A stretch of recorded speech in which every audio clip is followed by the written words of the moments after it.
Hi, how's it going? Hiya, Hazu. Alrighty, do I have game audio? I have game audio. The mic audio, Poyo! Poyo. Did you hear the Poyo? I think it played. If not, it should now.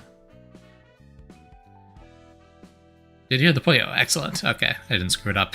I keep forgetting to have that maximized. Not maximized, but not minimized. There we go. Why did it track my right hand there? That was weird. Okay. Yeah. Theoretically, I have the no grind mod enabled now. Hands jump scare, yes. I do have hands and fingies. It's scuffed. It's not very reliable tracking, but it's there. Oh, I did fix the problem with the animation, so now I can do this. Still. And it doesn't pop up with the keyboard again. I guess theoretically I could have the keyboard enabled for this stream, since I am playing on mouse and keyboard this time. But I think I'm good with the default for now. Alrighty.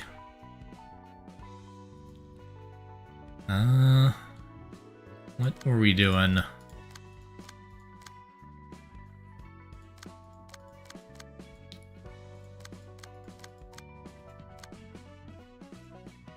I feel like we did one of the Abnos, so we're just doing more receptions. That sounds right. Alrighty.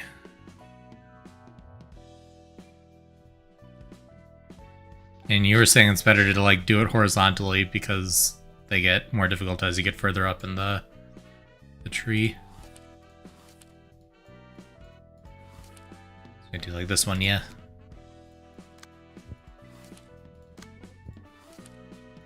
There it is, I got 32,766. I see. So they're using 16-bit unsigned numbers.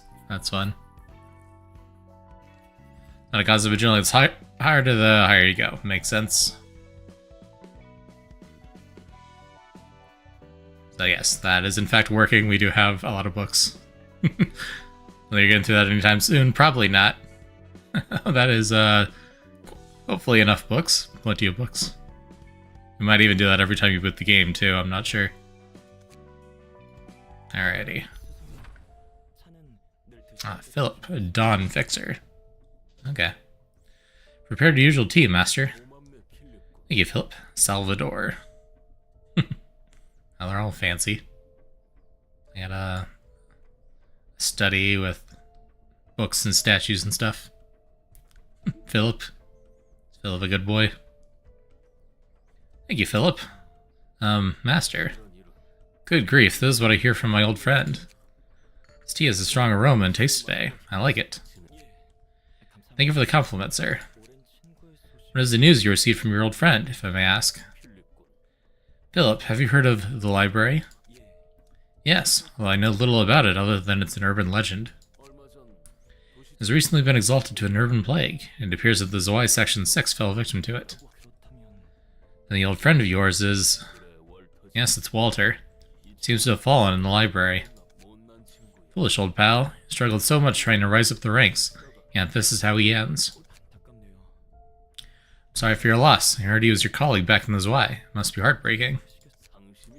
My heart is unscathed, boy. I was never fond of Walter. Pardon? He didn't quite have the potential to be a capable man. He seemed clever, but his thoughts were one-dimensional. And his habit of making rhetorical questions. Goodness, was that annoying.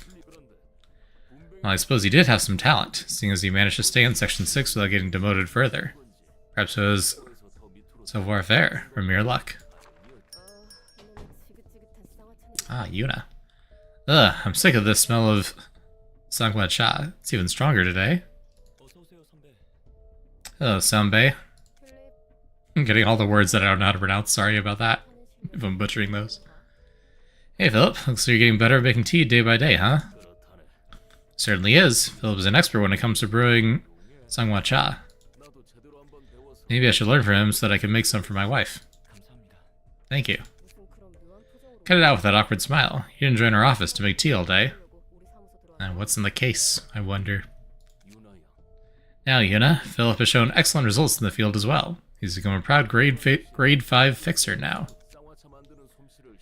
If his Sangwa-cha expertise counted towards grade evaluations, he would have easily become a grade 1 and gotten a color, too. Well, that's high praise for his tea. Yes, if he were to receive a color, perhaps it would be bright yellow, much like the hue of this egg yolk floating atop the tea.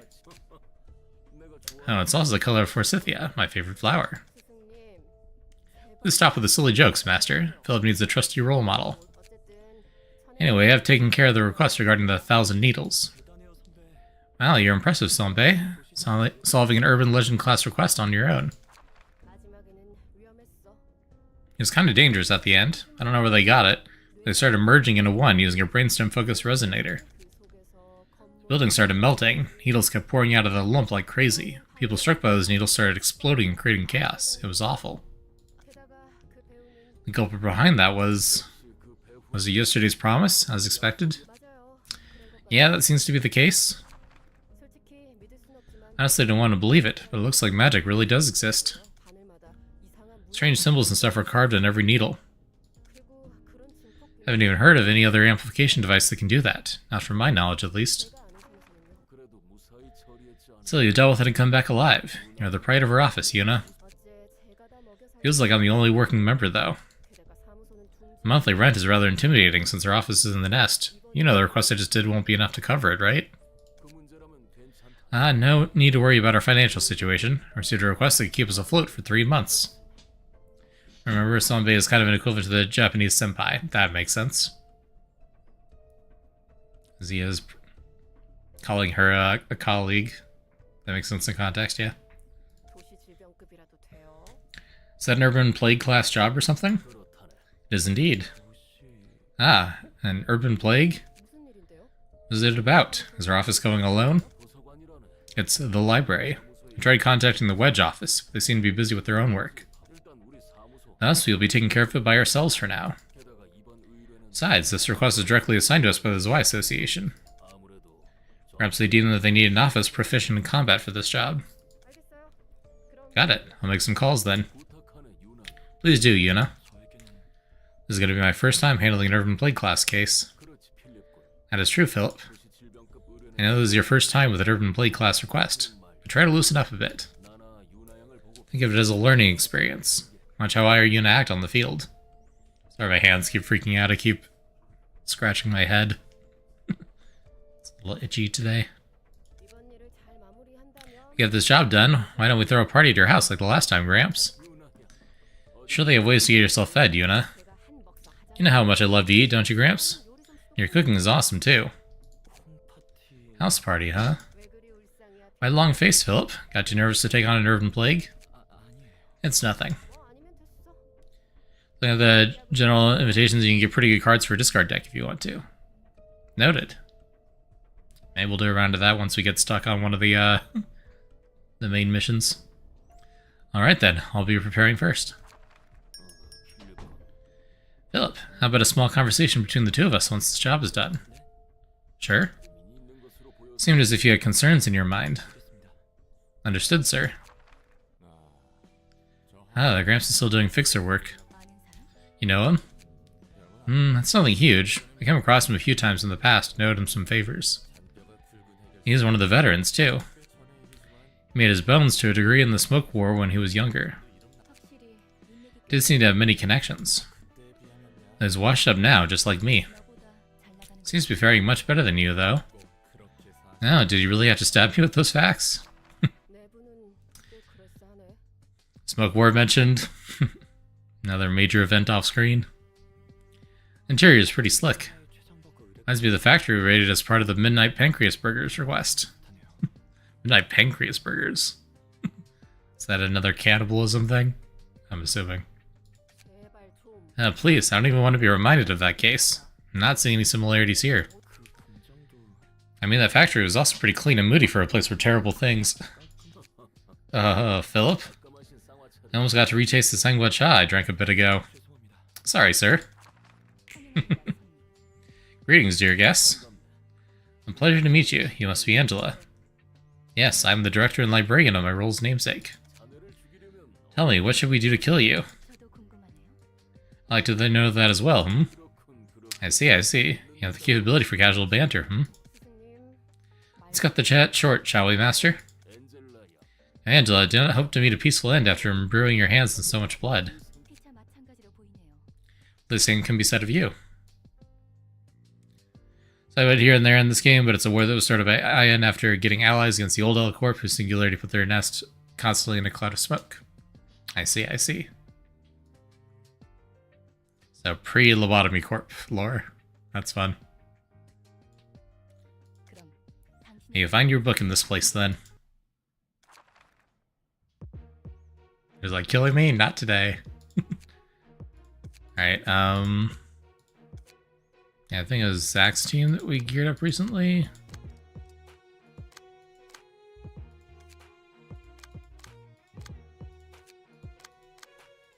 Yeah, because no one else has inherited skills. I am being the creator manager. Yes, I did remember that, yeah. The Lobotomy Corp guy. That the main character is a, or the manager's like a clone or version of. I forget exactly, but I got the gist. Alrighty. Well, sure enough, that's them. We're evenly matched on speed dice. Show me the target lines. Okay. Oof. My brain is so fried. It's fine. Everything's fine. Do they have... They have skills, obviously. Manager X is in a clone or a version of AN. They are AN, but their memory is modified so they can complete the script. Okay, yeah, that makes sense. That's what it was. So they are them, but with their memories tampered with.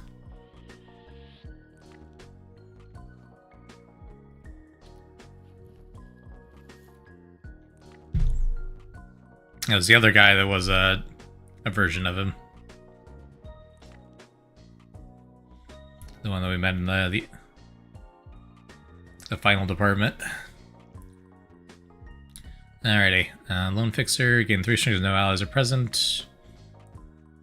Looks additional burn. We had 3 versions of AN in the last days. Yeah, that's right. Powered by double the current emotion level. Interesting. Up to level 1. Does that mean it only applies when you hit level 1?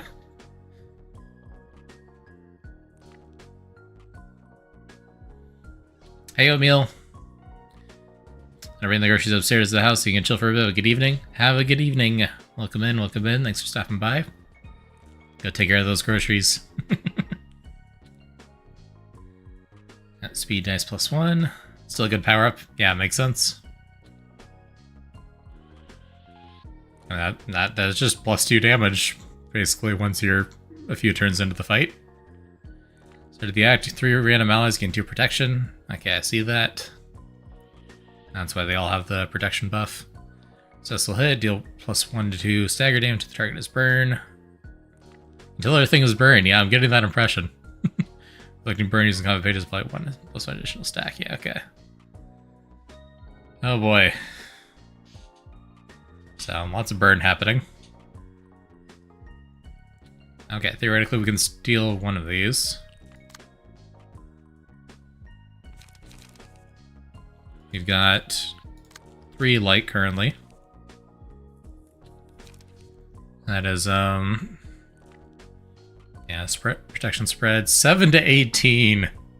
Ow. Ow, ow, ow. I got very few things that do double-digit anything. Crack of Dawn is such a good card. Yeah, that's terrifying. Okay, 3-8 defense, and then a 7 to 18 slash. Oh, man. I don't know if I have anything that can really do much against that. Do you have a defensive card at least? 1 to 5, 3 to 5. That's not going to do much. 4 to 16 attack. It's just the 1, though. Whoa. What do I even do against that? I don't know.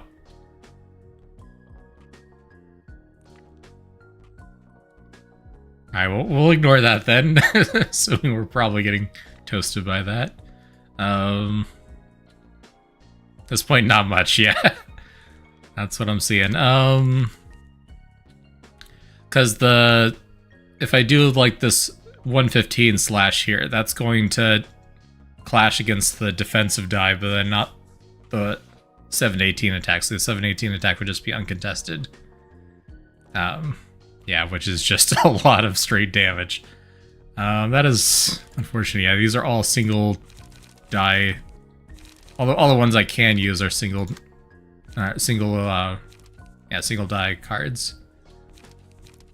So, I guess we're using the 3-5 defense against that. Rest in peace. Okay, you can steal one attack still with this.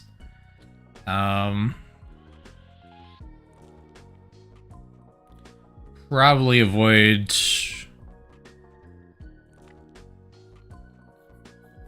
this one.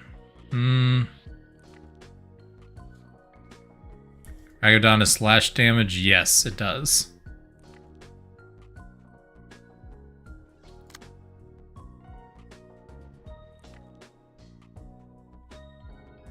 Oof.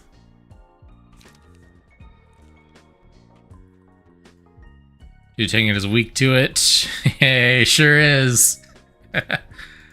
That is unfortunate. Rest in peace. That probably want to redirect it. I don't know if I can.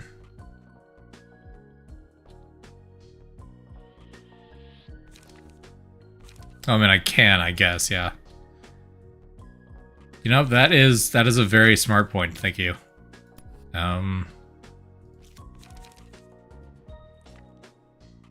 3 defense is still annoying. Let's do that. Sure. Okay. I can win the clash with still less damage taken. Yeah, that does make sense. That is how I need to be thinking. And then we'll just gain some light here.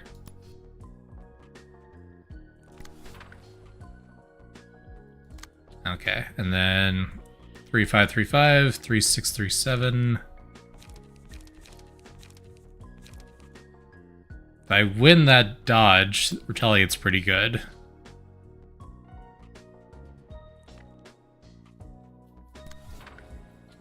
And if I don't, then that's unfortunate. I'm gonna win the crash, the last territory. One of the classic Project Moon lessons is sacrifices are refined. Yep. No, makes sense. Okay, yep. Dodge? Nope. Dang it. Nope. Never mind, it did work. I thought I failed that dodge roll, but I did not. Okay. I could have gone way worse. I mean, it was still not great, but... yeah, we beat the first time I won. It's crazy. Sometimes the dice work in our favor. I mean, we still lost a lot of health, but that's to be expected. And now we're burning, which means everything is going to do... he's going to apply additional stagger on burn targets. Okay. Oof. 3 slashes that all do burn. And you do not have any good cards for that. I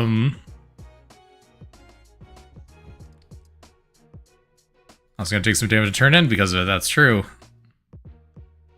Okay, this one's pretty weak. We can contest that one. And 5-1-4.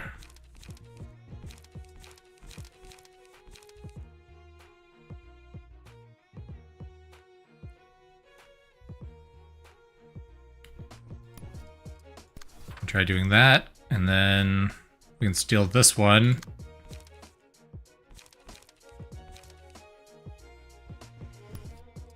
Store too late. Okay, 3-6-3-7.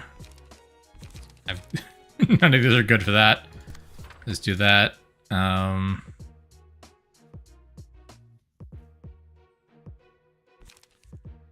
You can go all out though. Let's try to take a Yuna.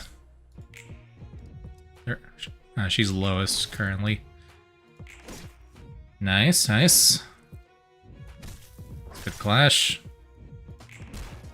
Max damage, beautiful.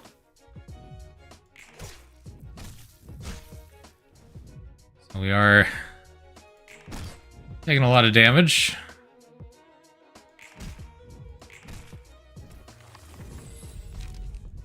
Okay.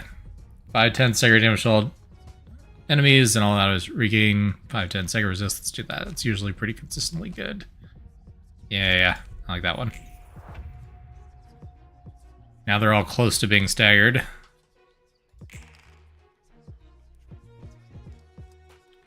So now we just need to hit first. Okay, the 6 is unblockable.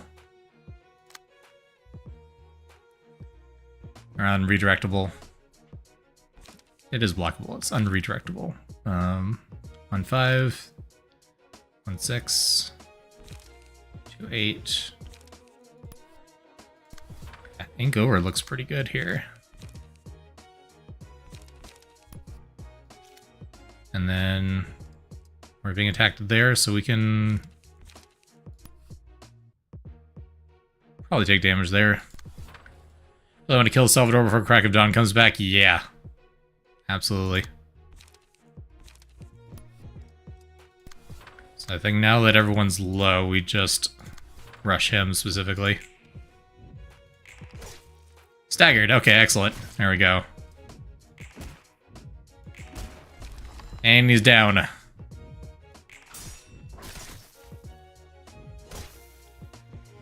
Oof. Yeah, that was painful. But still technically alive. And they're close to being staggered. He also got his book, which is huge. Yes, that is nice. Got,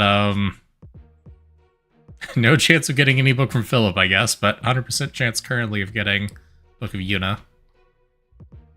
Okay, we can't redirect, so, why is their name unknown? That's weird. Let's kill Yuna then.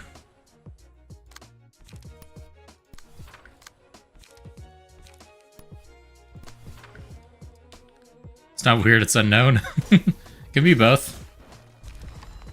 Yeah, they're dead. That tracks.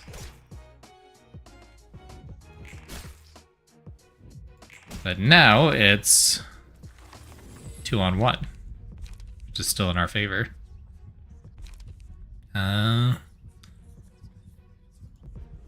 Yeah, we'll pebble.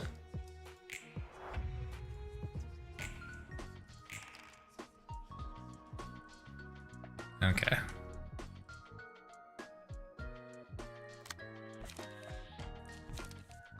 Three, 6, 3, 7.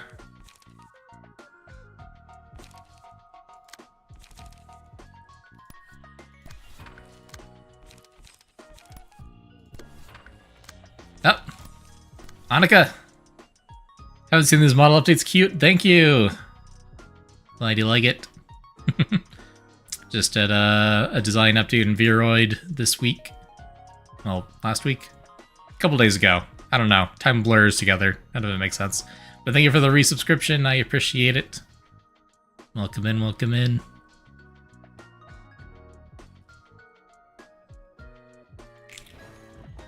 Alrighty. Yep. Now they're staggered. And boom, and boom. And they ran away. Coward. That's why we don't get their book. Because they run away. Makes sense we hadn't seen all their story, though. His story, Phillips. I keep defaulting to they, them for characters that definitely have most likely normal masculine or feminine pronouns. I feel kind of bad about it, but it's just my brain. I've decided that is safer than assuming any pronouns. That is in itself an assumption of pronouns, so it's a whole mess. I don't know, my brain. And Graham still hasn't changed after so many years. He didn't seem to recognize you, though. Everything spiral moment, yep, that's me every day, all day. That's my whole life. I only overthink things. Alrighty, he didn't seem to recognize you, though. Fixers meet so many people in their lives, it's pretty much impossible to remember them all. And besides, in that combat, we didn't even deploy Roland, so how would you have seen Roland in the first place? I don't know, I assume most librarians are probably just off-screen or something. Gramps knows even more people than most Fixers, so there's no way he can recount everyone he met. Not like he needs to, though. And he's old, so his memory probably got shaky. Why didn't you say to him that you knew him then? I said I don't want to make a scene. Giving him the time of day would only make both of us uncomfortable. Thinking Cannon Roland is the one doing most of the fights, that would make sense, yeah. Obviously not in gameplay, though. I do need to gear him up, though. Imagine walking up to your enemy in battle and saying, "Hi there, we were friends 3 years ago, remember?" Be awkward for sure, and bothersome too. Yeah, probably don't reintroduce yourself to your enemies unless you have like a vendetta going on. You're my rival. I don't dislike how you try not to leave any loose ends in relationships. I guess so. Gave up caring about bonds long ago.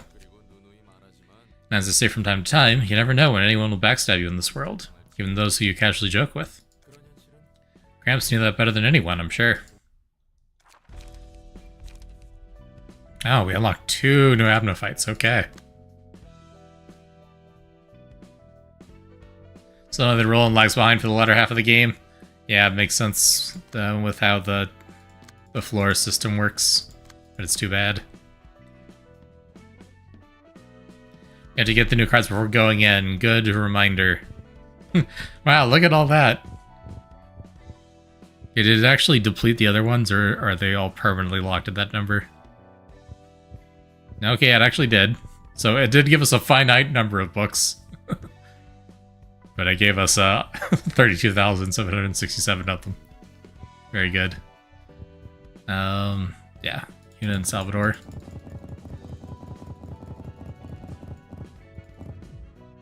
They burn up to 20 books at a time, okay.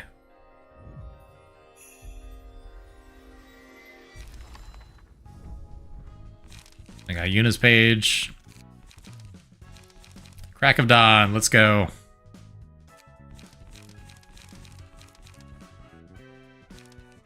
And lots of cards that inflict burn, as expected. Considering I used those burn-inflicting cards from the lady with the bat, that makes sense that we get an upgraded version at some point, if you're going for a burn build. We did get Salvador's page.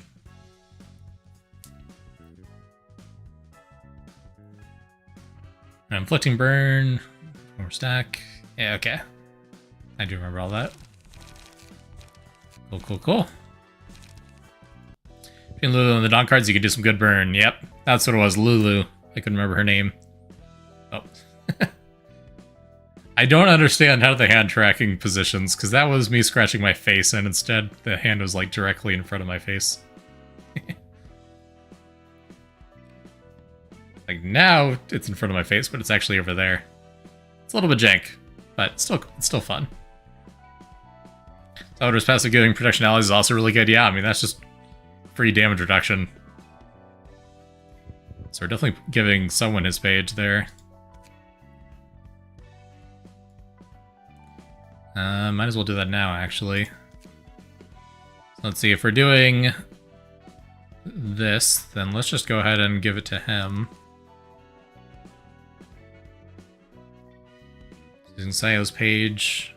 Or, I mean, you're still decently geared up. Hod's page is less developed. No, using Lulu's page, there we go. Swap that out. So let's do that then.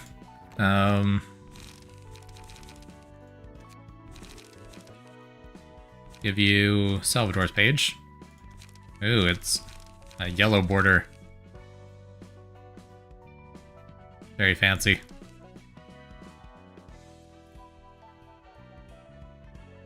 Hey, Carrick, how's it going? Welcome in, welcome in. Alright, you guys are also lagging behind a bit. Just give you all Yuna's page. Gonna make you the burn team. How's everyone's week? My week has been going alright.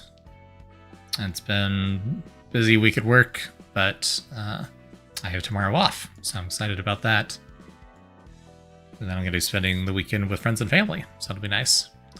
Weird hand movements are making me wonder, can I dab? It would be scuffed. Let's see.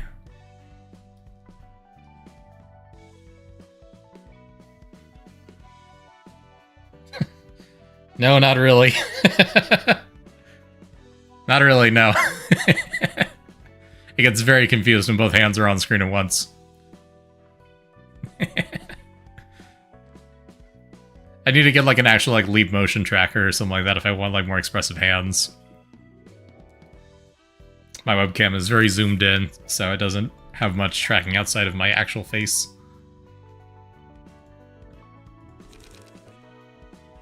And I'm not really that kind of VTuber.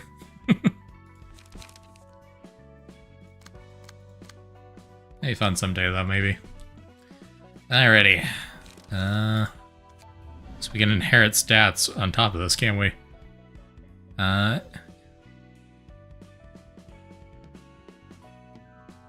we only have one copy of Lulu's page. I'm assuming that that's the limit on that. So otherwise, being able to inflict multiple burns would be fun. Is there anything else in here that mentions burn?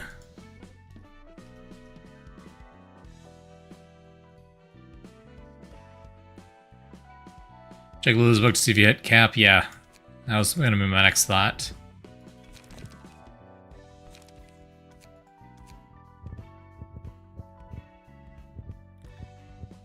I'm assuming... Oh, it's 2 out of 3.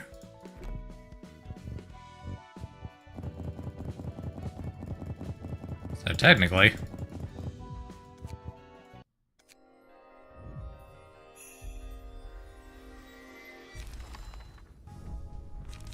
There we go. So we can just do extra burn.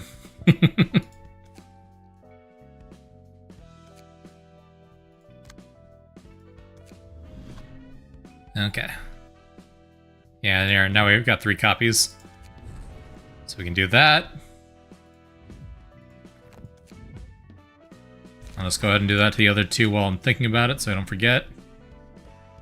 Because my attention span does only last about as long as whatever's on screen lasts. I do not have object permanence as a human being anymore. There we go. There we go, we all got Flaming Bat now. Very cool. Alright, what else? Do we have anything that boosts protection? No. Anything with the burn keyword? Just those ones that we already got. Okay. Cool. So that's probably it then for that.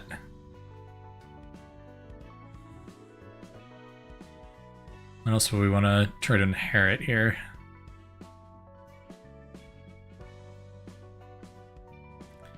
This is strength. Not really doing bleed specifically. I can definitely see there's going to be a good build out of discarding. Stack all that. Something like this, like just extra damage of a damage type would be nice. We'd have to figure out what damage type we're going to be doing. Let's see, a bleed build would probably be good too, with the right cards. Norion's veggie casserole is so busy today. Wish you got that done earlier. You'd be looking really quick. Alrighty. Good luck with the casserole.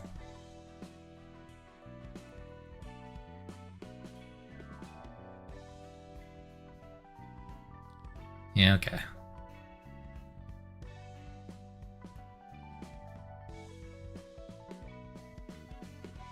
We could go defensive.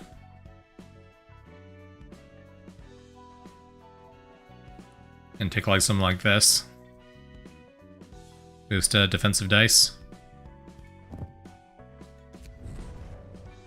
That only costs 1 anyway.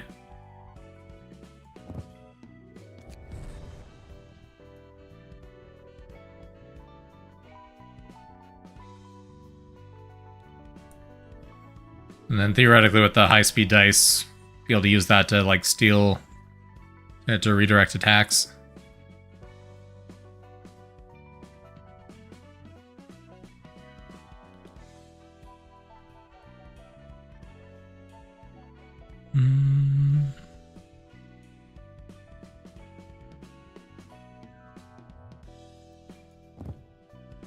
You know, so much of the passive system, yeah, I can see it gets very sophisticated. Okay, and that's the limit. I think we can only have 4 pages. Yeah. Technically, this is not the highest cost that we can do. I mean, they cost 6 now. Do some that cost 4, though. Ally has died, gained strength. Or 10% HP upon defeating an enemy.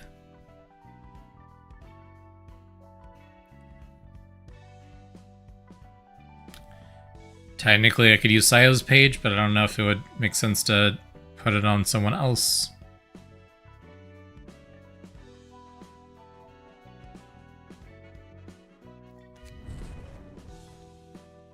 Could do Pierre's page. Sure. Oh. Oh, we'd have to drop something. No, that's fine. What are the 3 cost ones? Most of power for the first scene. Sure. Why not? Okay. Now we can... The actual pages, you get a cost limit upgrade eventually. Cool. I was wondering, because, like, 6 plus implies that you can get higher than 6, but there's not enough cost for that.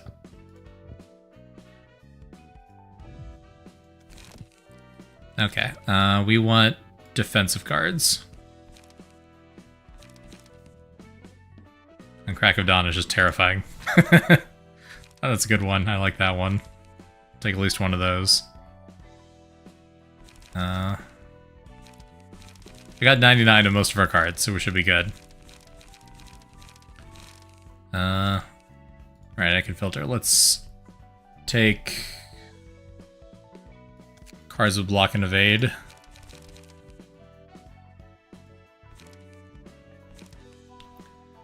Uh, 3, 4, 110, 1, 9. I don't have that many defensive cards with high numbers yet. But we can get there. That one's pretty good. 1-9 defense. Inflict fragile. For 2 cost, I'll grab a few of those.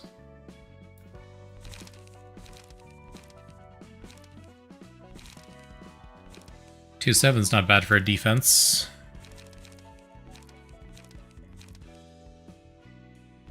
Yeah. Grab a few of those. I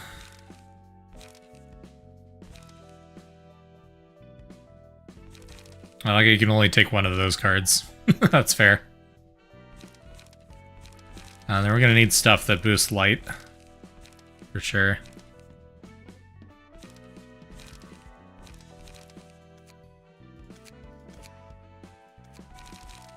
Yeah. What are the good ones? Weight up is not a lot of damage, but it's just light without having to even land a hit. Yeah, I think that's pretty good.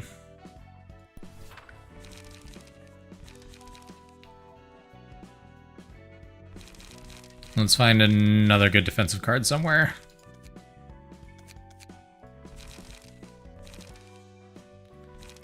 Uh, 5/7 defense. That's pretty good. Sure.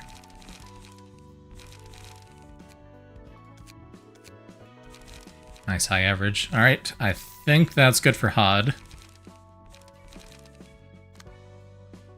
Okay, and now I can gear up these two to be offensive.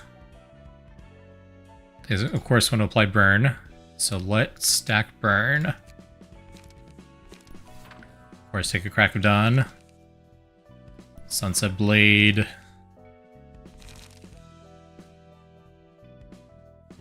Deal 3 damage to self, oh boy. I don't know if that's worth it most of the time.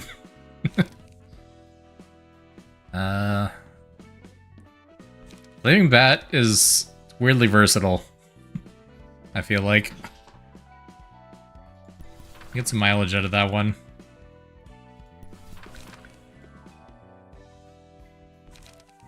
I just take 2 Sunset Blades, maybe.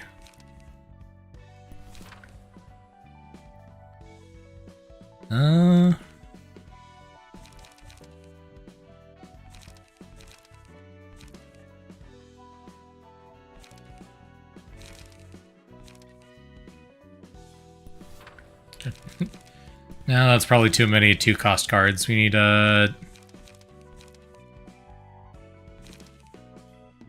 more 0-cost. Or light regen.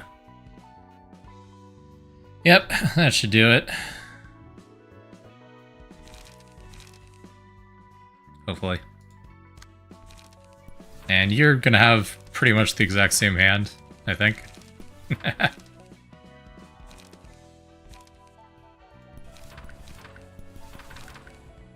Cool. Let's try it. Let's see what happens. This might be terrible. Oh, we still need to equip passives. I jumped the gun there. Okay, so everyone's got Lulu's page. Which I think should be the only burn status that we're not already applying yet.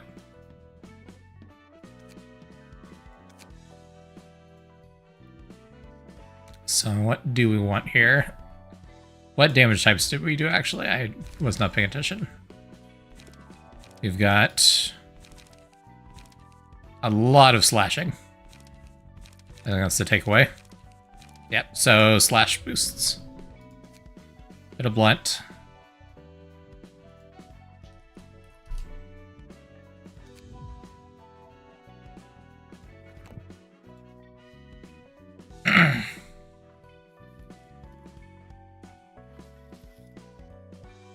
Inflict bleed, inflict bleed. 50% chance to boost slash damage, that sounds good. I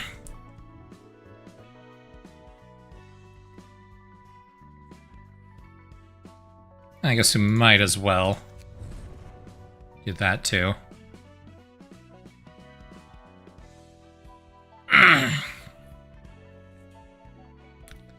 Okay, and that leaves 1 point.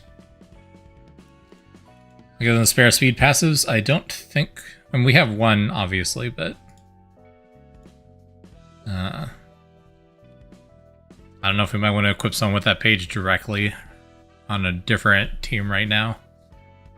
Once I got a few more spares, I'll definitely start doing that. That's my current thought process.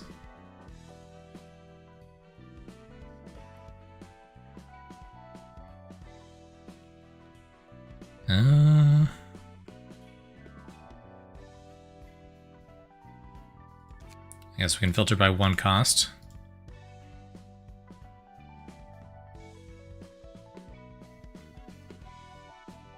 Yeah, no, speed passive is good. I just know if I give it to someone right now, I'm gonna stop using the team. I already have 4 cards, you're right, I am. So, never mind. Didn't think about that. Thanks for pointing that out.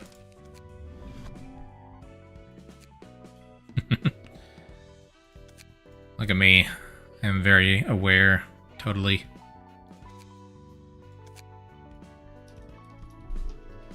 Slash. I can type. There we go.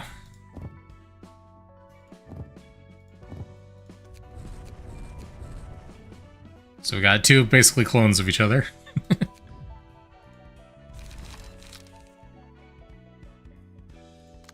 And a cost over later before cards stay the max till the end.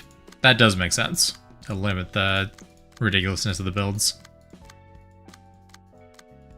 Okay. They're weak to both slash again blunt. That is unfortunate, but such is life. Spider Bud! That was the one that I didn't get on my base playthrough.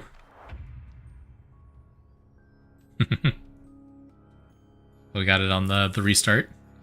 Start having multiple passes, even with a limit of 4, it's fine most of the time. Yeah, makes sense. Okay, so what is your gimmick? Track foes that have killed an ally, that makes sense. Become active in target foes for 2 scenes after an ally dies. So basically you are punished for killing the smaller spiders. Targets foes with a cocoon status effect. Inflict disarm. What does disarm do?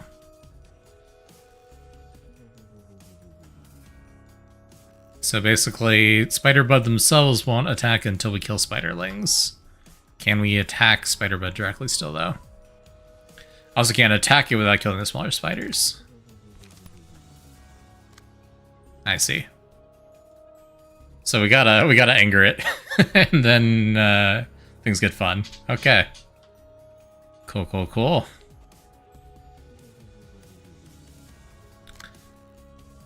I'm sure they're individually pretty weak. Less than die means it's untargetable. That makes sense. Okay, so some of them are doing a defense, a 4-6, 4-6, 2-6. Some of them are doing an offense. I still have a pretty good chance of burning through that.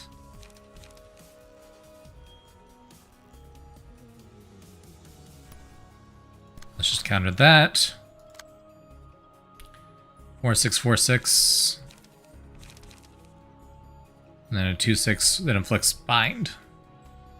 They need to bring a burn team to fight the spider. Yep. Burn it all down. Crack of Dawn will bypass that, probably. 4-6, 4-6. Yeah, what if we just ignore that?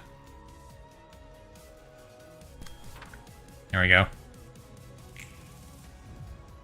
Okay. And Drew, that's fine. Work through the defense.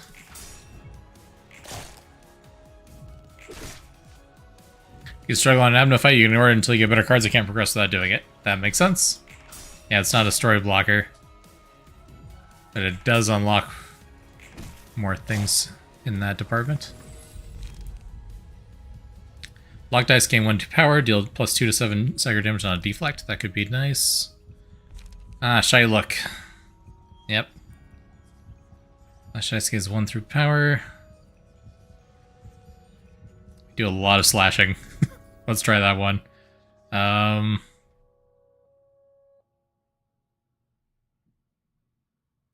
Isabel, congratulations. It can be a story blocker. Okay, that makes sense. It's still not immediately a problem. Okay, we haven't killed any of them yet, so far so good.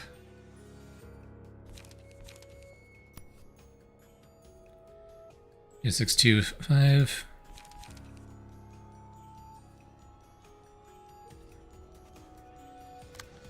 And we have no way of redirecting this, so we're just gonna counter it either way.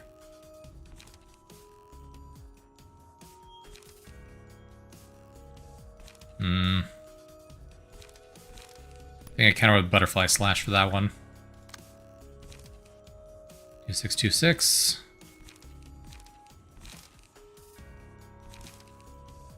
No reason not to use Sunset Blade there, and just hope we win. 262, okay. Perfect, we just... Extreme defense. You're too slow. Swallow. Okay, that's a 5. Yeah, we took a little bit of damage. That tracks. A little bit of damage.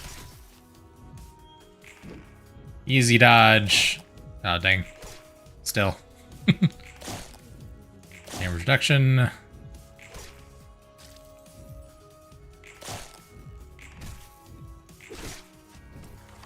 So far we're like evenly depleting them, which is I think good.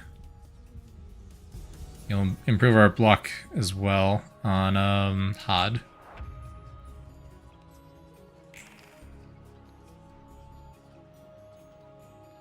Because I'm thinking if we like get them roughly evenly down and then we start killing them quickly, then they won't like trigger multiple rounds of Spider Bud Rampage.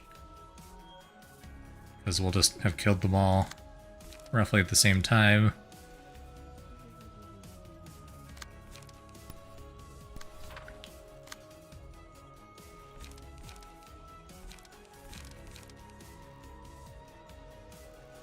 Three, 4. It's gonna reduce most of the damage there.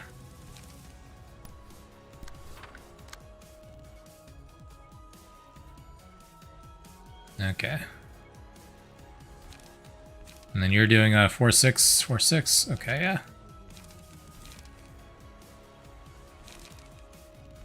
So let's just make that a wash.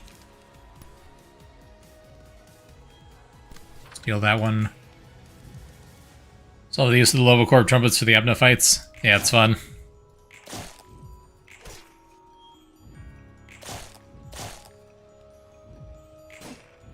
Nice, nice. Good dodge.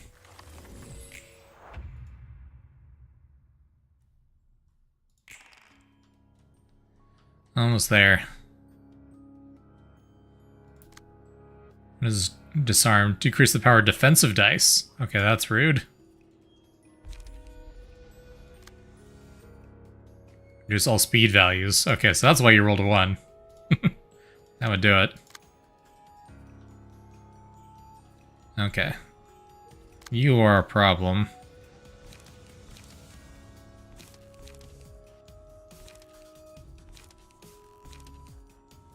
Or 646. That's gonna be hard to break through. I don't think I have much of a choice, and we've got...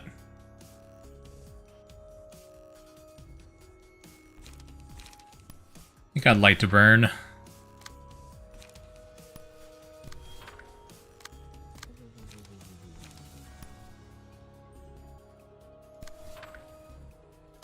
Okay, and that's it. This is probably gonna kill something.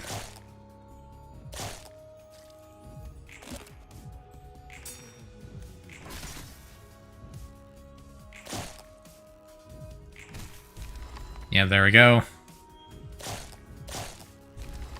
Hot is not doing great.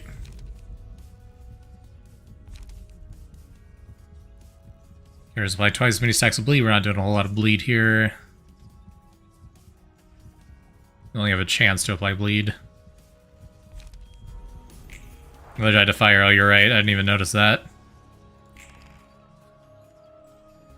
Alright, there we go. 10-10. But Cocoon, oh boy. Unredirectable. Yep, that sounds about right. Oh boy. Rest in peace.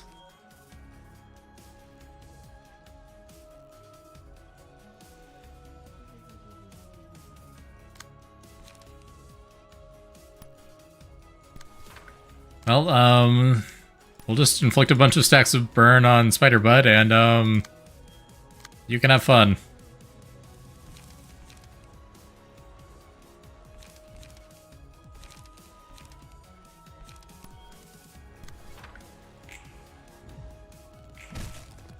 Yeah, I'm staggered.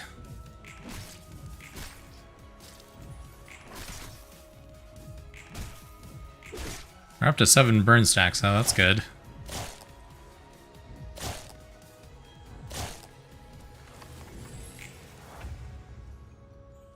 They are not dead, but they are cocooned now.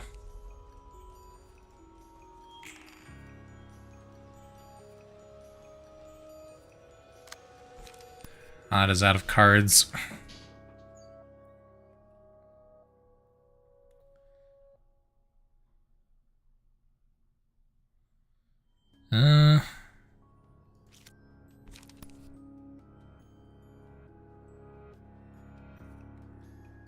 Sure. We can't prevent Oliver from dying, but such is life.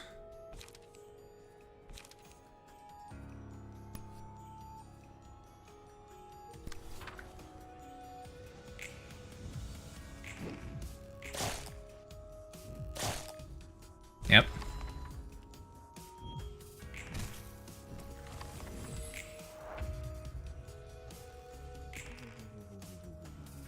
Okay, and since the cocooned one died, they're dormant again, which means we can mop up these spiders.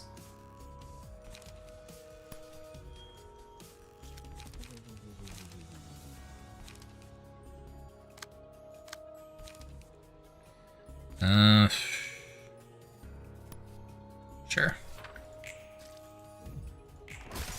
Nice. Overkill, but I needed to be sure. So that's all the spiderlings taken care of. Now it's just the big one.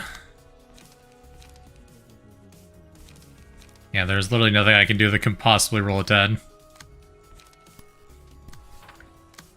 Odd has no cards left.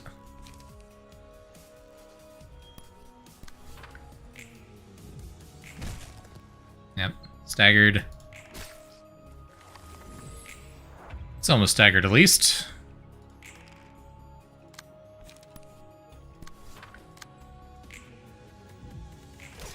There we go. This is... I can't tell if I am... how badly I'm losing here. If I'm losing. It feels close. I guess we're still relatively healthy health-wise. So I guess we're good. Oh yeah, and the burn's gonna kill it. Yep, there we go. Never mind. I was like, I don't know if we're gonna win or not. Literally on the last turn of combat. But we did it. I got quiet and peaceful this floor can be. The librarians here seem calm and collected, just like you are, Hod. Oh, hey, Roland. They may seem meek and quiet, but when they work hard. I rely on them a lot. Now I'm relying on my librarians quite a bit, too. What are you guys doing anyway, all gathered up here? Doesn't seem like you're sorting books. We're having a meetup over a book discussion club. We pick a book that catches our attention, read it, and then talk about it. Not exactly the kind of meetups the librarians on my floor would like to have. I'm guessing your librarians are all gladly joining in with you then? Yeah, they are. Helped me out with this more passionately than I expected. I was thinking at least some of them would protest out of laziness. Imagine if you asked Netzak to join. He'd have run away before the meetup could even start. That's crazy. I'm scratching the back of my neck and it's putting the hand in front of my face. That is not where the hand is. Sorry, I'm gonna keep getting distracted by that. I'm not used to having hand tracking. Hey, you got that right. He totally would. So I can tell things have changed from the past. I used to have similar meetups back in Lobotomy Corp, you see. Really? Suppose those weren't the peaceful book club meetings you have now. You're right. I ran a counseling program with my employees. They're always living in fear of the abnormalities if they were lucky enough to survive. I wanted to be of help somehow. But back then, I imposed myself and my ideas on them too hard. The employees seemed ever so slightly uncomfortable with counseling. I beat myself up over it and let the wound fester inside of me. I was upset that no one understood my goodwill. Sorry to say this, but past you sounds like a tiring one to deal with. I know, right? I think so too. All the things I did to help others weren't really out of goodwill or anything. I was just seeking consolation for myself. I wanted forgiveness for the misdeed I committed in my first life. By being helpful to others somehow. So did you get to be a helpful person? No, there's no way I'd actually be of any help with that kind of mindset. I even tried enkephalin. Enkephalin, huh? Pressure must have been serious if you started doing drugs. Despite everything I tried, I couldn't find salvation anywhere. Nothing I did could liberate me from the fact I was a bad person and a sinner. A sinner? That's Limbus Company mentioned? Not really. I mean, you almost had the chance to take that weight off your mind, but Angela foiled that in the end. Yeah, that's how it went. Exactly, Azu. Even when Angela was standing in our way, I was only thinking about myself. Selfish, wasn't I? This was my one and only chance to finally repent once and for all, but it all came to naught. It's silly, I know. I'm still too stupid to realize it then. It's been 3 years and we still don't really know why they're called sinners. That's fun. I wonder if that's going to be a plot point at some point. You can't just become a good person through a good deed or two. What really matters is the mindset that prompts you to do such deeds. How do you run into that realization? Well, I learned it after talking to my librarians face to face and holding lots of meetups like this, ironically enough. Carefully suggested having these book club meetups too. Like I said, a few librarians didn't like the idea at first. When I explained why I wanted to hold this meetup and how I felt, they warmed up to it and helped me out with the enthusiasm. It wasn't about the method or action itself. I realized that we should lay our hearts out in the open and let our thoughts confront each other. All's well that ends well. This is this and that is that. For sure. Maybe Angela looked forward to this outcome? Not sure if our prideful Miss Library Director had the delicacy to set up a plan so considerate. I think I'm going to confront her for real this time. For what exactly? I'll face Angela and let her know what I think. It's going to take some courage. You're right. Angela still feels a bit distant and scary to me, but I'll try to approach her nonetheless. And I'll be rooting for you from the sidelines when that time comes. You might end up losing your limbs again if things don't go well. Are you going to be okay with that? From a distance, of course. You're a coward just like me, aren't you, Roland? Well, hey, birds of a feather flock together. Let's be both brave together as cowards. Yeah, thanks for the encouragement, Roland. That's fun. Additional assistant librarian. Very good. And the spider bud cards. On hit, if the dice rolled maximum value, inflict 1 paralysis, bind, and fragile next scene. Oh, geez. So that would be really good on those cards that inflict, like, guaranteed 3/3 damage, right? Do I understand that correctly, or does that not count? On hit against a staggered enemy, all allies recover 2 to 4 HP. Yeah, that sounds really nice. All allies recover 2 to 4 HP. So, yeah, you stagger someone and then just everyone wails on them and everyone heals. That's crazy. Okay, so there's 1 power and clashes against the selected librarian. Upon winning a clash, inflict 1 bind and fragile next scene at 50% chance. Don't worry about the mass attack part for now. Yeah, I figured that was a mechanic that will come up later. It's like all-out attacks in Persona.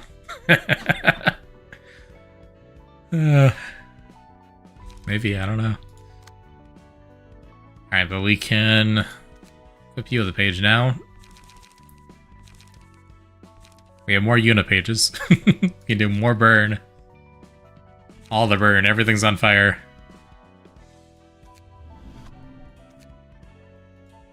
Unfortunately, I think we are running out of cards that we can stack. Yep. We have no more copies of Lulu this page. So, unfortunate.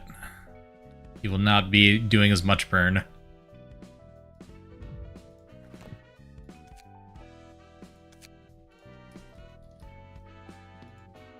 So we can still stack the slash, some of the slash boosts.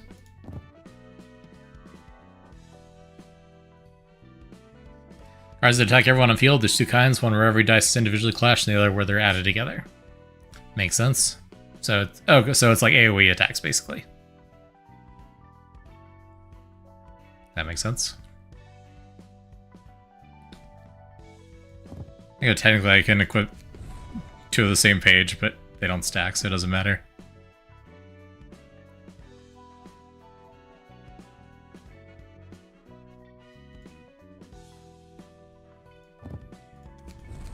They're weird. You hate their tutorial? Understandable. Maybe we do bleed for you. Just to shake things up a little bit.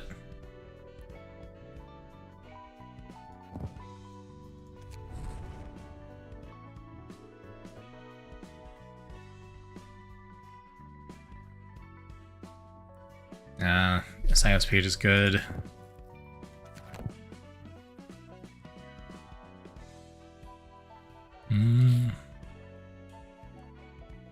I'd have to drop 2 points to pick up that, though. It's too expensive.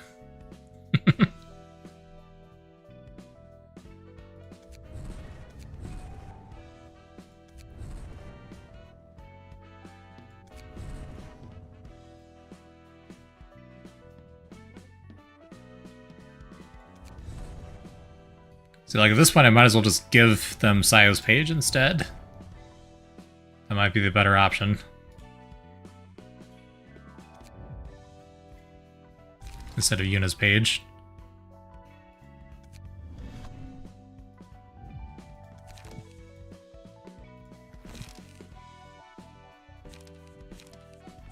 I didn't realize we had 2 copies of that. And sure, why not? Hot is just going to be the super department here.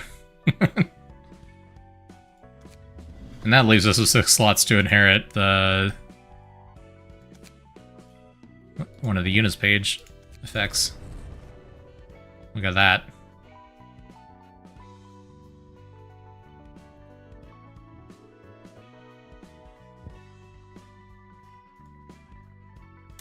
Is there anything else that boosts slash here?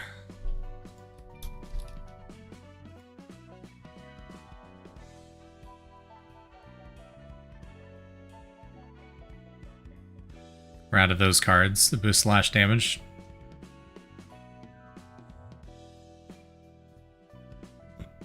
I'm going to give you bleed for Zad burn passes. Well, yeah, we gotta match everyone else.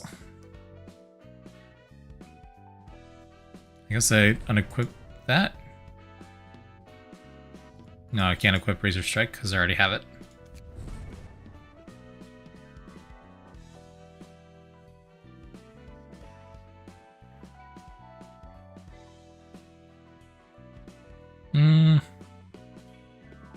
Still, they do a lot of slashing damage here.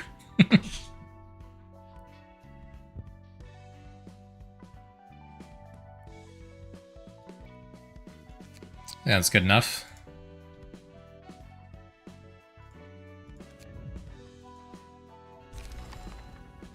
Okay. And then we want... Crack of Dawn for sure. Just massive slashing damage. And then... especially if they have 2... speed dice, we're gonna want to be able to draw more cards and get more light.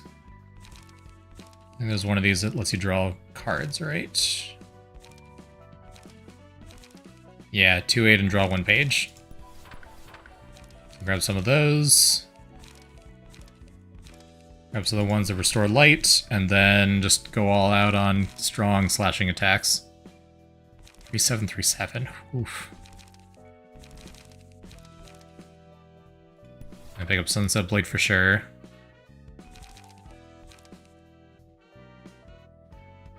That one's nice.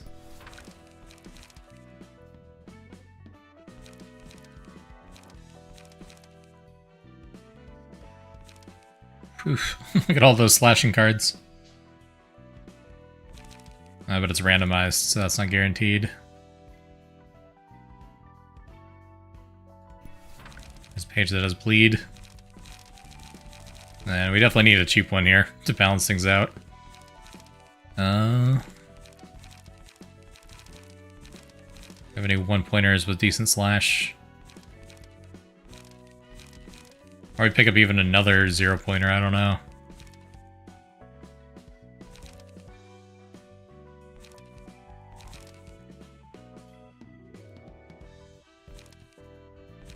Is that on... that's on hit, not on clash. Sure. An evasion one.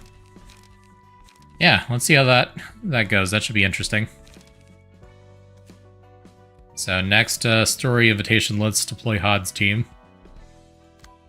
In retrospect, maybe I should have given that card to someone on Netzak's team, but we'll see how this Abno goes.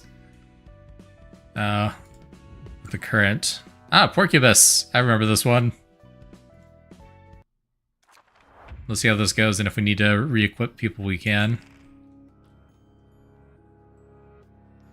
Switch key pages freely without resetting them. That's right, because the cards are attached to the key pages. So we're going to swap out the key page without having to swap the... rebuild them. That is nice. I was wondering what the point of that was, and no, never mind that. That's pretty obvious. On hit, gives the target 2 positive emotion coins. Takes no damage from ranged pages. It's a good thing we're not doing a ranged build. The start of each scene, characters restore 1 light for each page of pleasure in their hand. On hit, if the target has 3 pages of pleasure, deal 20 damage and exhaust his pages.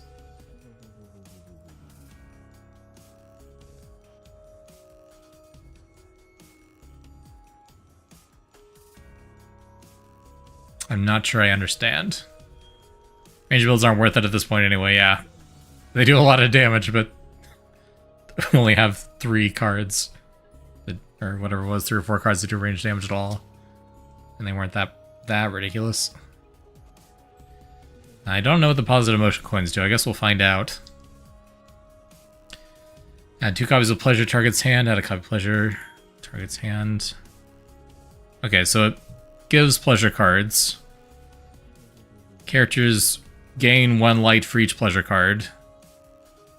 And if they have 3 pleasure cards and they get hit, they take 20 damage.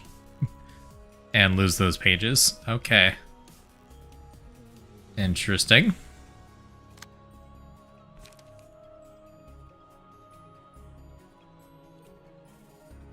I like how I can't read this text at all, even at 1080p.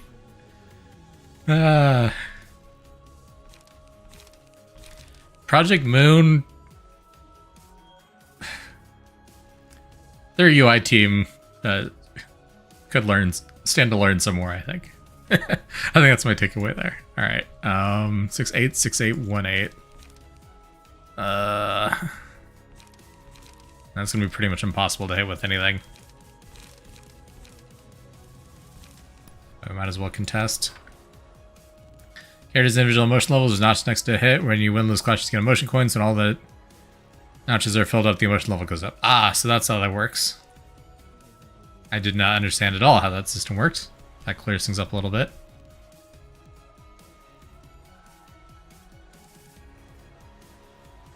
Speaking of Project Moon and UI not being very clear. That's fine. Need more emotion coins with each emotion level, naturally. That makes sense. Just try to overwhelm, maybe.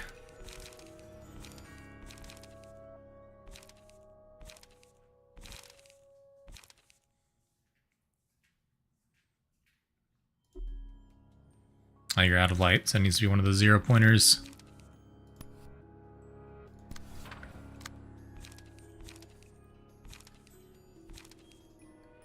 Shocking blow. That is an 8. I recognize that sound effect. Classic. I got mildly better at it. That's good.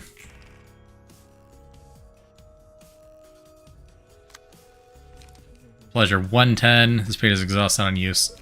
That's a pretty nice card. And we don't want to collect too many of them, so yeah, let's just go ahead and burn those. Restore 2 light. Right, that makes sense because it costs 1, so it's effectively 1 refund.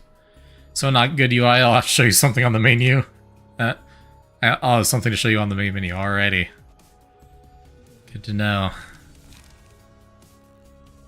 You've got no great cards here. Let's just... restore a light, how about? You can use pleasure, though. Free dodge. We beat that. Beat that.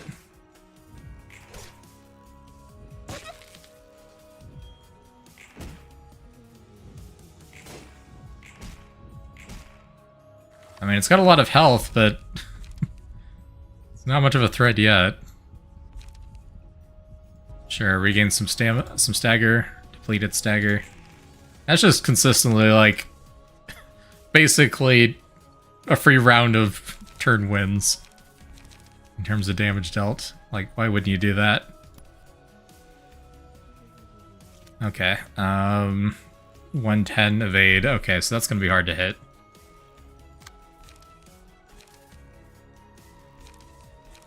I mean, technically Pleasure would beat it. Sure, why not? We can't quite use Ink Over yet. No, we already used Pleasure, yep. So I can't do that. So let's just... do a 0-pointer. Okay, and then... do that. We got 2 points of pleasure, so we'll spend those. The poor was rolling a 1 on every single defense die. Yeah, it's been really convenient. Okay, we're not going to beat that 10. There we go.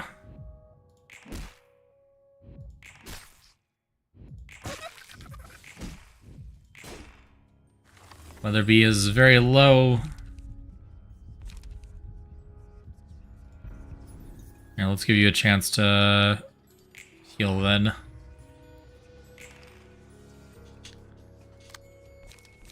And I got the big deal. This is such an easy Abno, guys.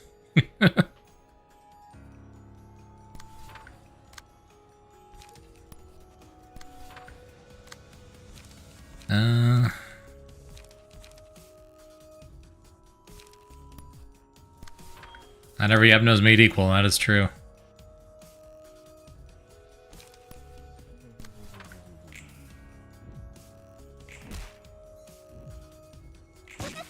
Did not dodge. Didn't die, okay. That's good. So close.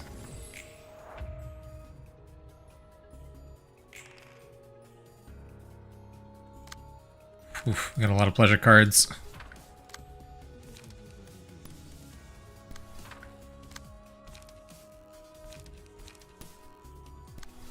Tifrith is the only Abno fight that I decided to give up on, came back with cards so strong you skip the gimmick. Understandable.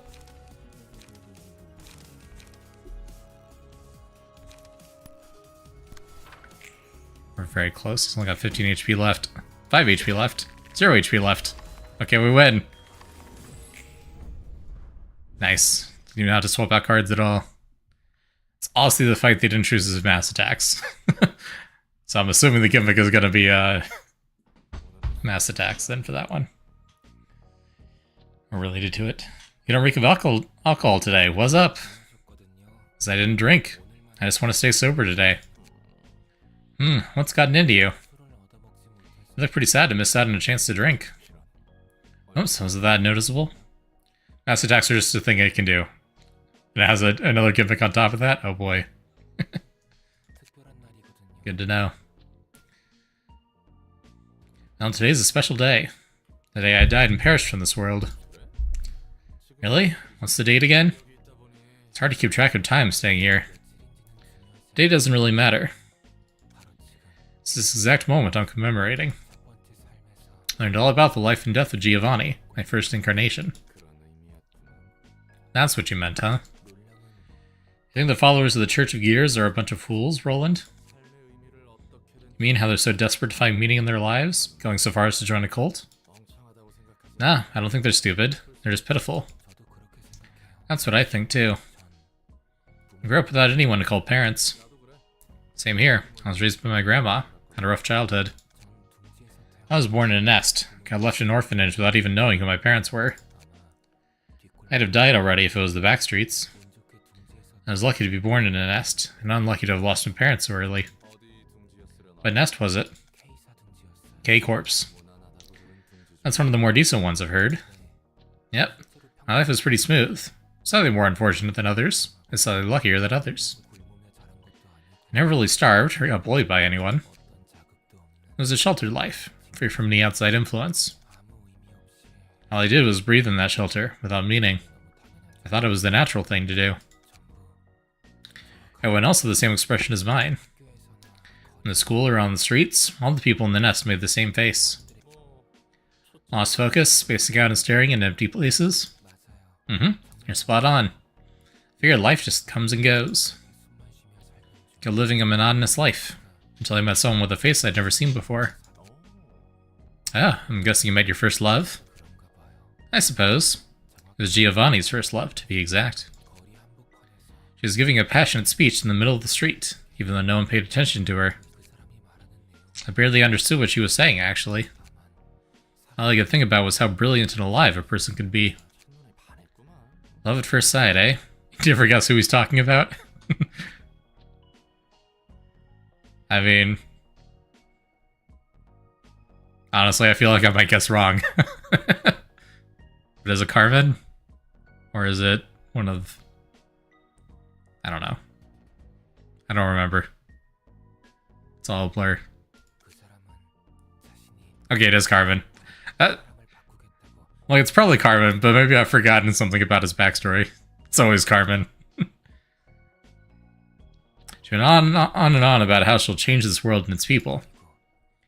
And she was looking for recruits to join her cause. Carmen's the one that brought everyone together at first. That's right. Yeah, no, it makes sense. Man, what a fucked up story. That's Project Moon for you. Isn't it funny? Who in the nest would want to give up their comfortable life for research like that, really? You did. True. Maybe she went out into the street expecting to run into someone like Giovanni. Her name was Carmen. Yeah, okay, there we go. Carmen, huh? Whenever I saw Carmen brimming with joy and pride for her cause, I felt alive too. I'm going to stay with her forever. It gets both worse and better from here, depending on how you see it. I mean, I feel like in a lot of ways the world is already kind of like doomed, you know? Like, it doesn't end, but it never really gets better. That's the impression I get. Things change. Some things get better, some things get worse, but it never really, like, stops being the city. I'm gonna stay with her forever. And she probably just saw me as a good friend or colleague, and nothing more. Ah, the heart-rending agony of unrequited love. Didn't matter to me that much. I was content with living on like that.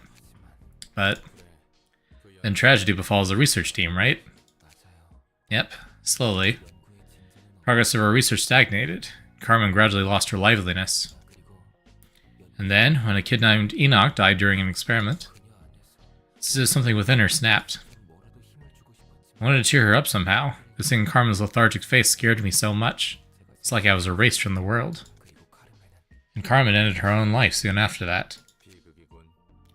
That sure sounds tragic. Must have shocked you hard. I could take it somewhat well. I was actually pretty calm about it. Enoch was male Tiff. Yeah, that's right. I did remember that. Male Tiffereth. Not even the person who was more alive than anyone could meet such an early and miserable end.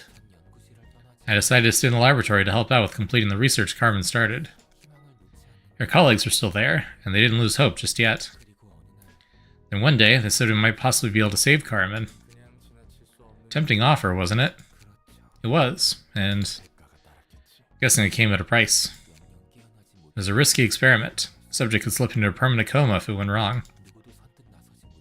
No one was willing to participate, so I volunteered to be the subject. Carmen coming back would have been the ideal outcome, but even if it failed and I ended up sleeping forever, I was okay with that.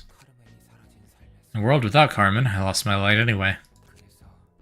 So I can understand people taking desperate measures to find meaning in their lives, like the Church of Gears we recently saw.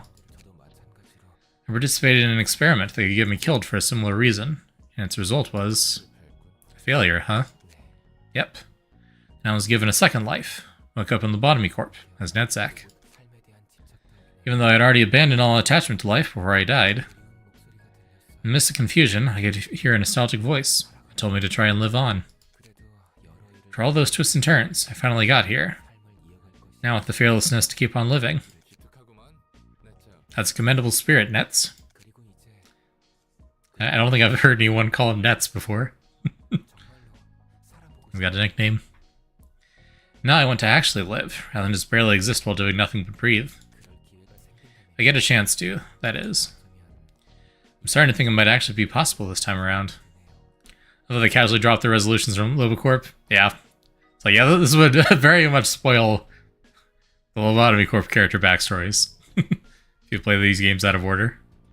The world is bigger than I expected, and has a lot of hideous sides. And there certainly is beauty to be found. I guess your drinking habit was a coping mechanism to get you through each day. Pretty much. I do enjoy alcohol for what it is, though. Same for me. I feel like a drink now, shall we? I'm all for it. Cheers for today. Nice. And we got the Porcupus cards. So this will pierce attack, inflict 1 thrill to the target. Against targets with 3+ thrill, deal 2 to 7 bonus damage and stagger damage, then remove all stacks of thrill. It's basically the same as the other thing, except it's a stack instead of cards in their deck.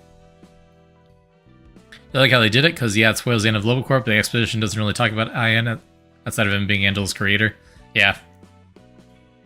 Like, it doesn't ruin anything.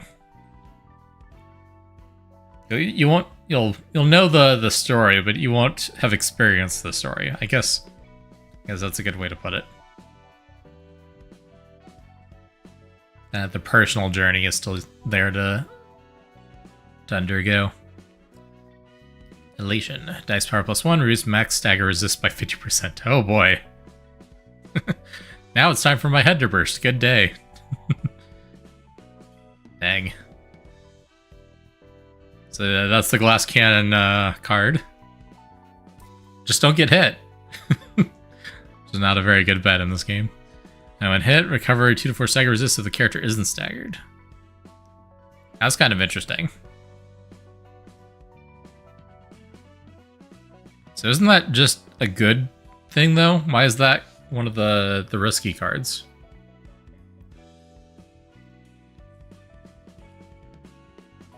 Isn't that just when any of your allies get hit, they undo some of the stagger damage, basically?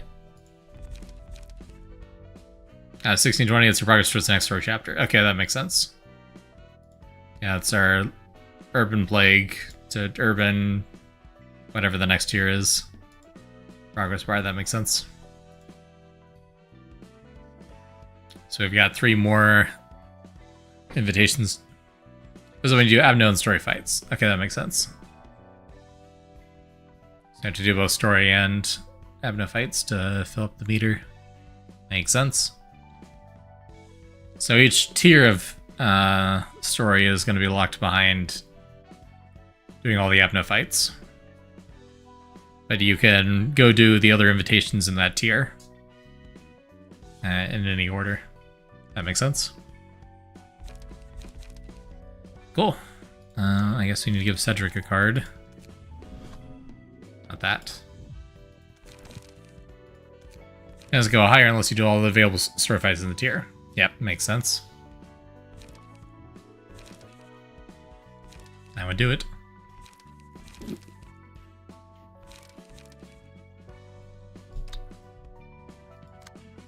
Blunt damage +2, blunt damage +2. Boost slash damage. And we got a lot of slash damage boost, so sure. Be a henchman.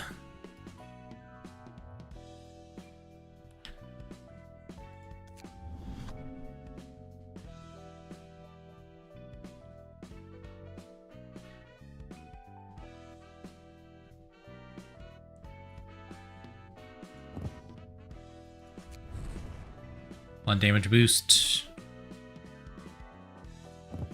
Boost pierce.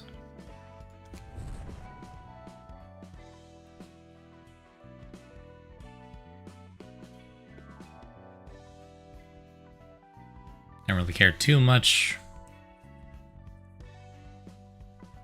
Chance to inflict paralysis, sure, why not?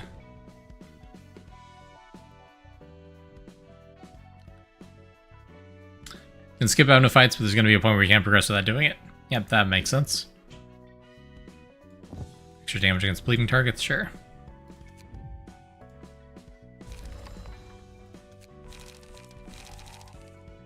I don't really care about their cards too much.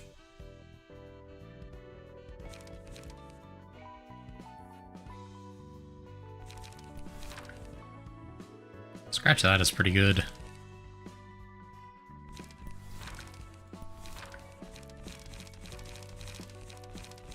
Check your vote to see those key cards you didn't get, that's true. Good to go and do that. Do a bunch of pulls.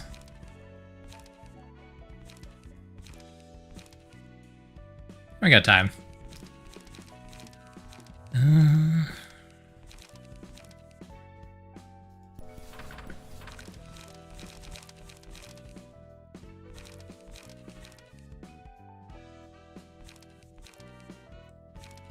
Discard pages.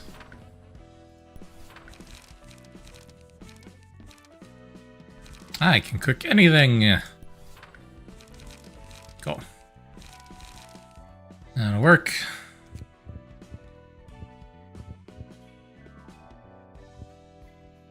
Now let's just go through, pull any missing key pages.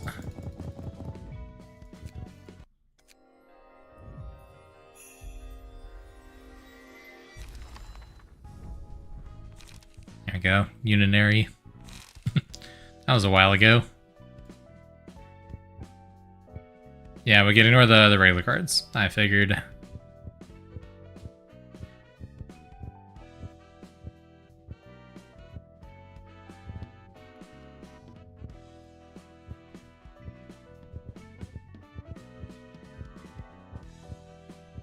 Plus, we got a ton of those books anyway.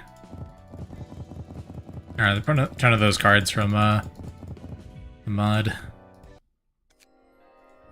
For the normal cards that we already had. It's just the key pages that it didn't give us a ton of.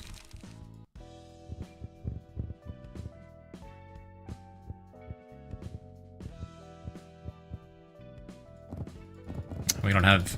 We only have one of your key page. Let's fix that.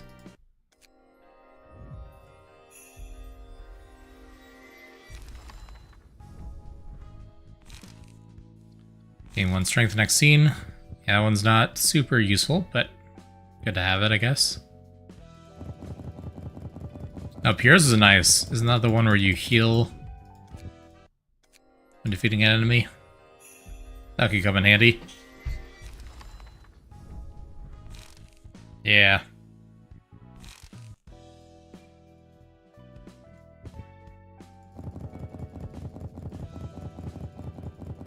Yeah, even if the card itself is bad, at least gives us more passes to choose from. Which could be good for some builds. I'm sure we're gonna get to a point where we're gonna have to, like, actually start doing build crafting instead of just me picking based on vibes, which is pretty much what I've been doing so far.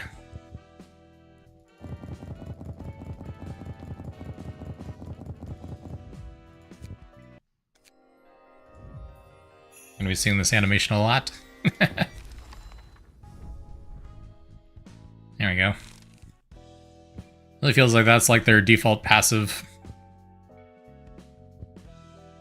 for the generic enemies. Oh, I can get more Son cards? Isn't that one of the ones with speed dice? Maybe not. I don't remember. Gotta plug the general invitations, key cards can't be attained any other way. That's right. Should probably do some of that. Okay, no. He was one of the earlier notable enemies, but he doesn't have a speed dice. It's too early for that.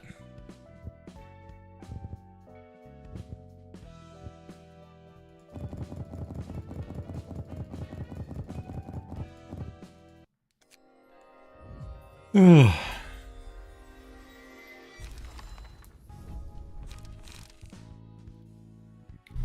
Slash damage +1. We need more of those. That will get some use out of.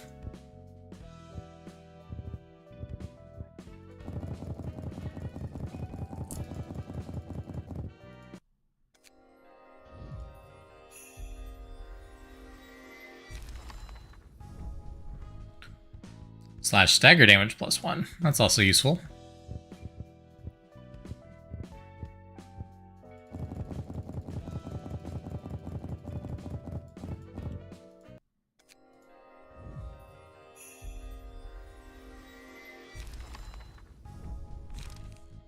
There's some speed dice.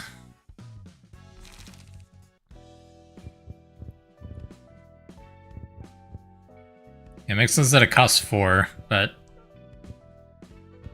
it makes it so much better to use it as your key page versus inherit it. A lot of book burning today. Yep, we are Fahrenheit 451ing on this stream.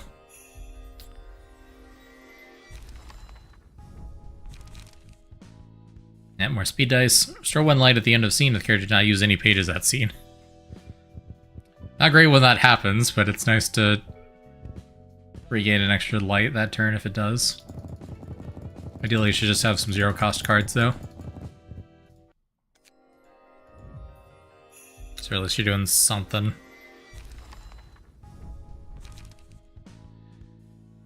Start of a scene, restore 1 light at a 25% chance. Okay, that could actually be really good. So on average, that should mean we can do some 3-pointer cards sometimes when we normally would have only been able to do a 2-pointer.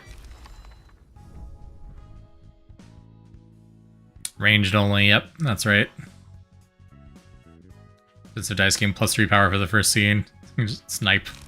Yep. At some point we'll have to try out ranged stuff, but so far it doesn't seem worth it. Almost done. We're up to the last 2 rows.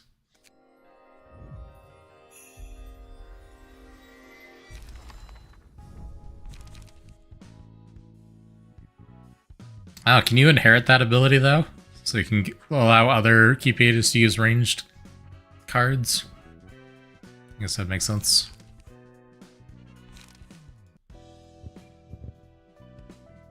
Can't, it doesn't have a cost. Ah, darn. If it just had like a 4 cost or something like that, I feel like that would be a reasonable balancing factor.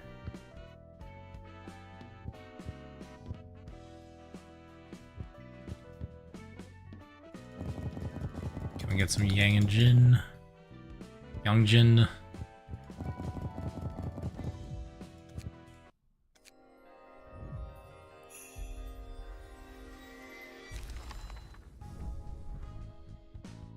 There we go. So slash deck, inflict bleed. I'm winning a clash, inflict bleed. I wonder if they're from the bleed faction. Okay, cool. So we got all the key pages now.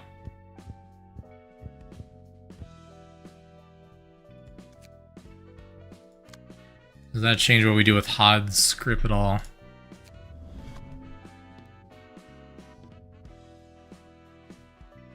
I don't think we got any new burn cards. No, just an extra copy of Yuna's page, which we're already using.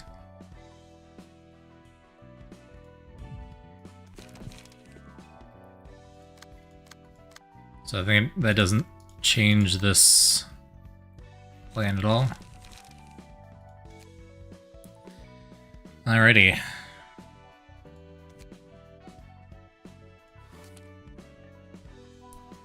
Well, let's do at least this one. And then maybe before we do the second tier of invitations, we'll go do some generic ones. I'm cool with that.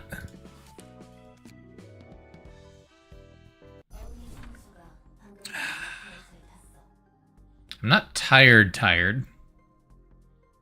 but I feel like I'm tired. Like my eyes are struggling to stay focused. It's annoying. Confirm the Molar office boarding the train.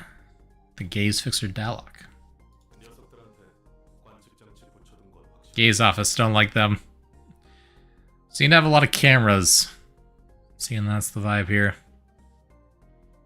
A good thing we're killing some of them then, right? We're not a fan of them. Make sure to attach the observation device on them. Bono, how's the observation going? Dalek's helping me out, but it ain't easy. So we've got Alok, Dalek, and Bono. Okay. We can find some leads at least. No, it's a bit late to ask this, but you sure this job is a trusty one? How many times should I say that we can get 200 million on right away through an untraceable route? It's a deal offered by Kane office, so we can probably trust this. I don't trust like that. Pay isn't the problem here. If we get caught trying to uncover the secrets of a singularity, we're done for. No insurance is going to protect us. I understand that you're scared because our corp has W Corp's back. We aren't going to quit here, are we? We wouldn't be here if we could. Our train is departing in 5 minutes. Seriously, I'm really not feeling this. Does it even make sense that we can track the cause and effect of everything with some weird observation device we sneaked onto him? It's a device Kane office gave us. They said it's invaluable with only a few copies of it in the city. We verified its performance ourselves. I know the city has all kinds of bizarre technology, but I still doubt anything can be this convenient. Hey, the train's heading off. Okay, we just need to wait 10 seconds now. 9, 8... The causality, whatever recording device, is working for now. 7... Wait, something's not right. They're missing. We can't observe them anymore. Gone missing inside a warp train? Hasn't even arrived at its destination yet. I knew there was something off with this device. I told you it can't be possible for any technology to be this convenient. Don't put the blame on the device. It's not broken. It's still working, see? Something must have happened inside the train. Yeah, there's a problem with the singularity. Or maybe they noticed the device and rigged it? It's not so easily manipulable, and they definitely weren't capable of doing that. You never know. Could be W Corp sending a jamming signal to prevent its singularity from being leaked. And the Kane office hasn't made any preliminary research before giving us this request. This is driving me crazy. We're doing the sham job for 200 million odd. Stop whining, will you? Could have something to do with this. This thing has the books of the Mueller office listed on it like it knows what we were doing. That can't be. Not even a minute has passed since they disappeared. The library. Hey, I heard of it. All the fixers and syndicates have been talking about it these days.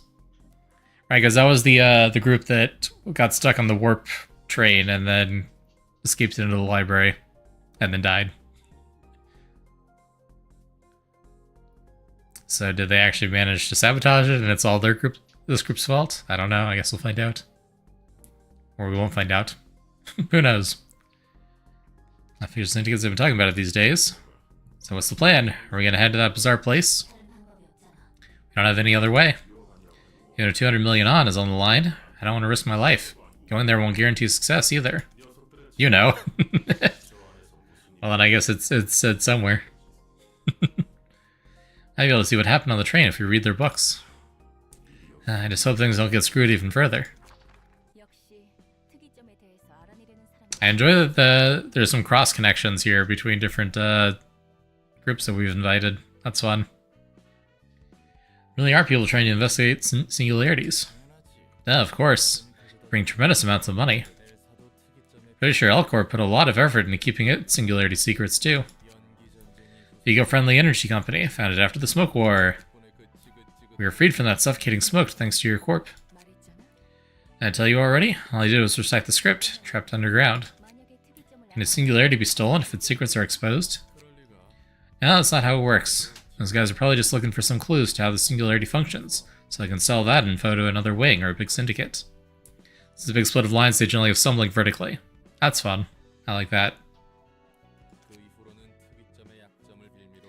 After that, the party with the secrets will use that to extort money and stuff from the wing.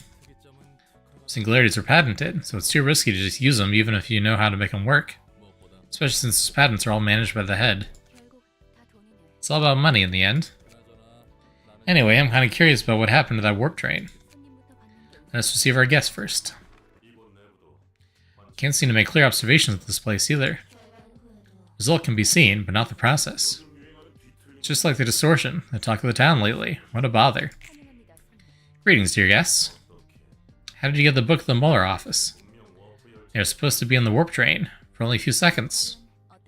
Well, how did we do it, I wonder? Unraveling the secrets of the library must come with a heavy price. Like how digging into the principles of singularity is a laborious affair, no? That was a stupid question from us. I have no idea what's going on.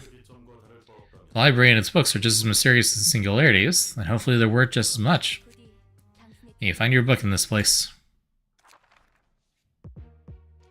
Alrighty. Oh wait, can we not use all 4? I see. That makes sense. I was wondering about that. I remember saying 3 out of 3, but I hadn't actually registered that in my head until now. Okay, then who are we dropping? And I guess Oliver.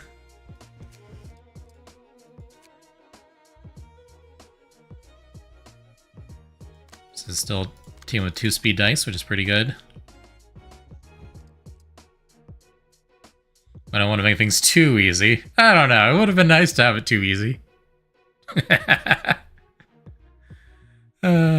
Okay.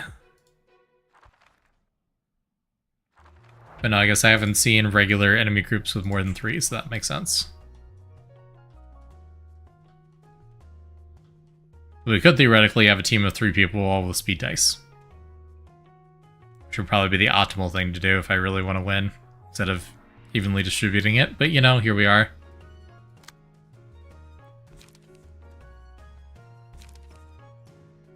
I do love how all the different departments have their own remixes of the theme. It's really fun. Okay, we can still redirect one of these. Like, fastest way to convince me that a soundtrack is good, have a motif that gets reused. So the fact that it's literally the same song, but like a dozen remixes of it, is perfect. That really gels with my brain and how I like soundtracks to work. Okay, 2-6, 2-4, 1-5. We do a 1-9 evasion. And a 2-7 counter, gain protection, why not?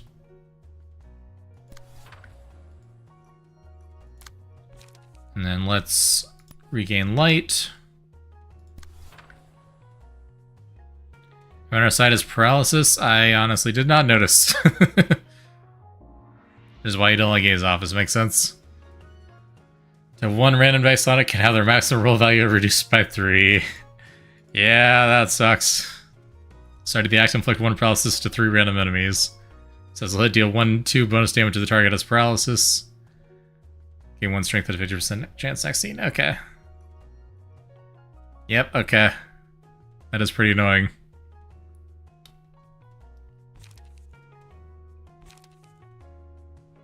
Just start off annoying. Okay. 2-8, 2-7, and inflicts paralysis. Yep, sounds about right.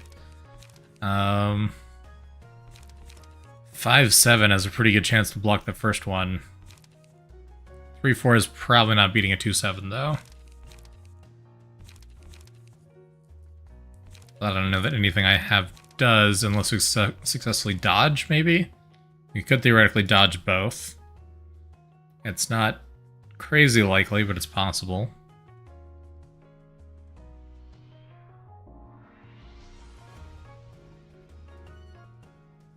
So we'll see what happens. 5-15. Oh boy.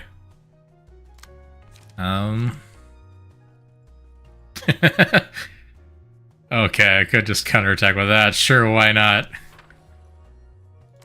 Just go all out right from the start.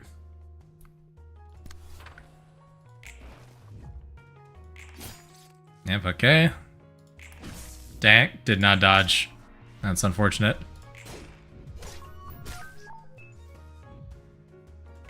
Wait for the big die to get reduced to 1. Yeah.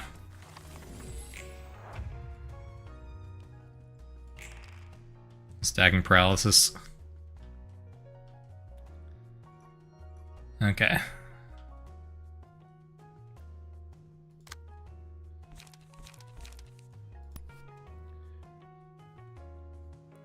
Casserole is nearly ready. Nice.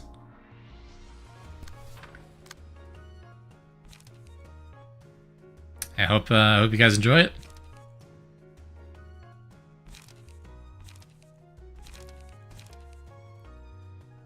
Now we're out. So do we do a 2-3 or a 2-8? This 2-8 has a chance to beat the first one. And we can't redirect it. 1-7 dodge, 1-6 strike.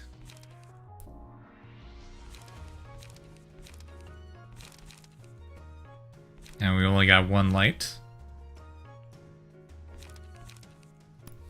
Sure. Look some burn.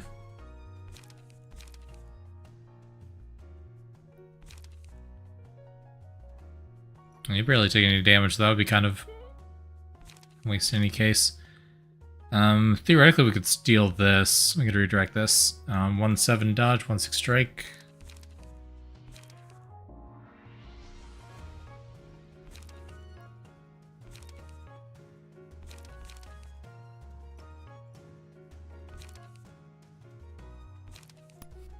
You do that.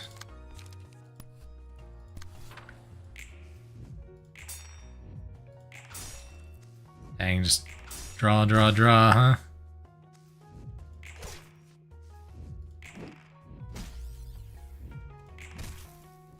Didn't flick burn, though. Should I look?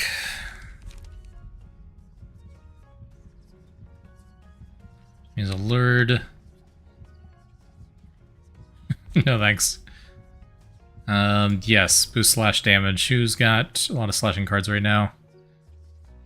You do.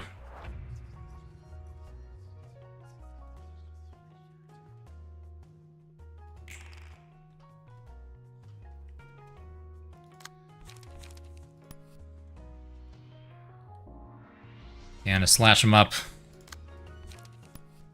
And regain light. Okay, you can potentially steal. What do we got here? 1-5-2-4. Yeah, we can beat that.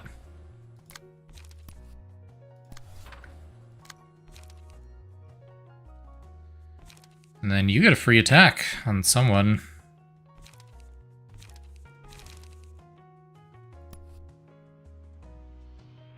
Thanks for the hydrate.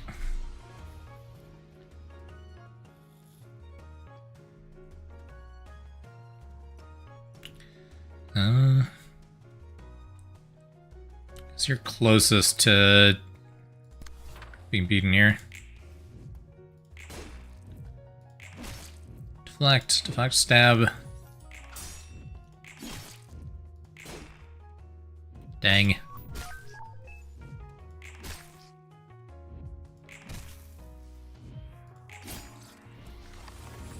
And we're still a lot healthier than they are. This is really drawn out. Almost staggered Bono, though. They're all attacking. This one die, jeez.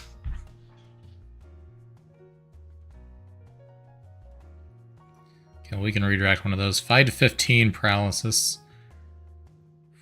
Don't really like that one.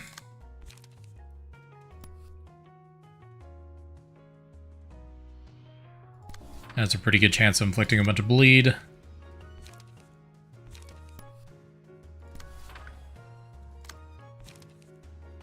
And you get uncontested attacks there.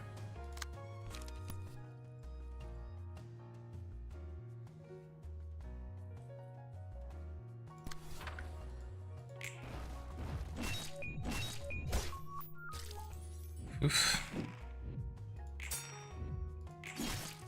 Nice. We're close to being staggered. So are they. Up. There we go. I could stagger, we stagger them. How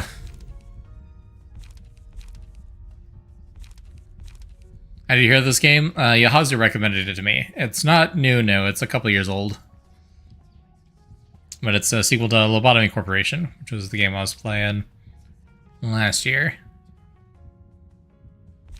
So I figured I would continue the series.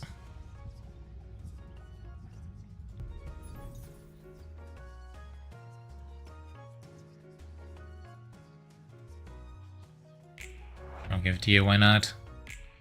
2021, yeah, it's only 5 years old. It's not that old of a game.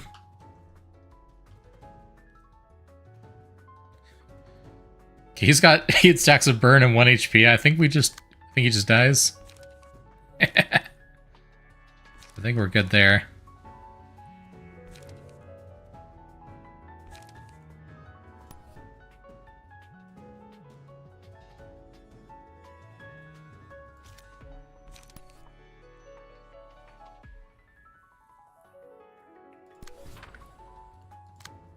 Ag Army's gone. 1716.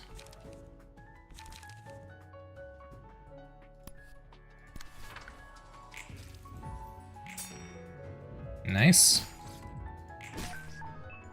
It's close. You're staggered. You're staggered. Bono obtained. Excellent.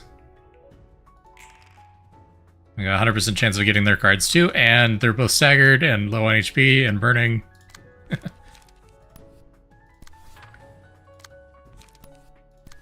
Doesn't really matter too much.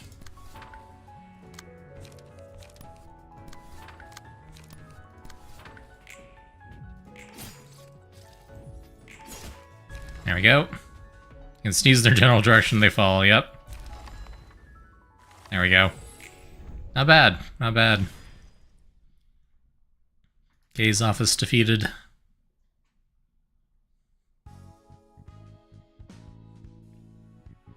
Okay, new books. 2% chance to boost slash dice power by 1, that would be nice.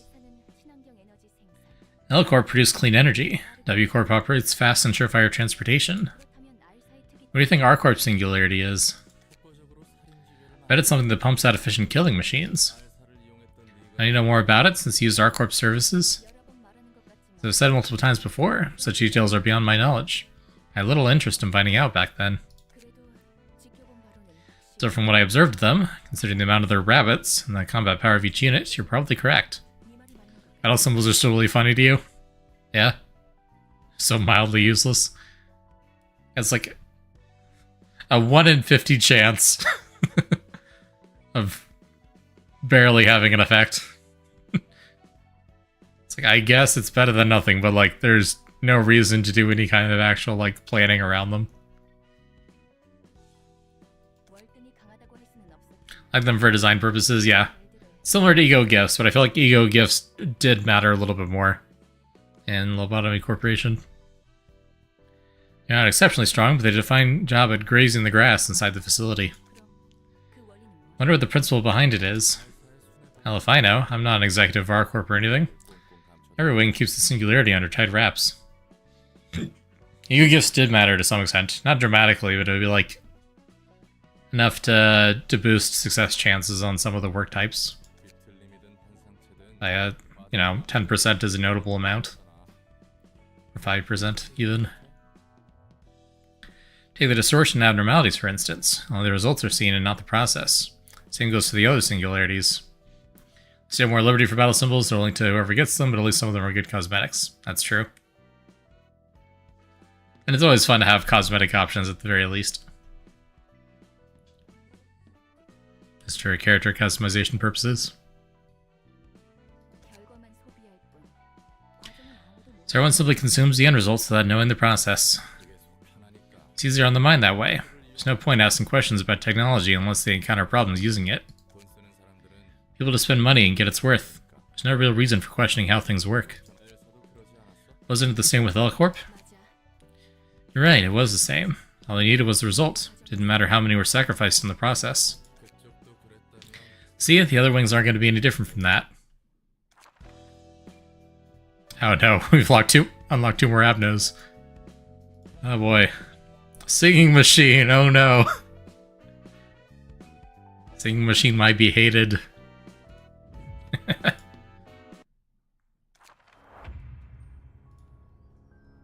Yep.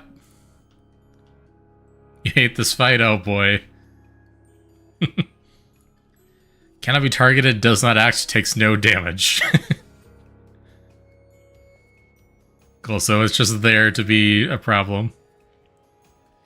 The scene after I Crave That Melody is activated, plays music using the character in the machine. The character takes damage equal to 30% of their max HP and is excluded from battle for that scene. While the music is playing, all characters gain 5 strength and all staggered damage resistance is changed to fatal. Oh boy. I don't like that. I don't like how that sounds at all. I crave that melody. Starting with the 3rd scene, every 4 scenes gain an extra speed die. There's a different set of combat pages. Staggered while this is active gets put into the machine at the start of the next scene. It's a stagger battle. Okay, that makes sense. Yeah, because they got a lot of HP. Oh boy.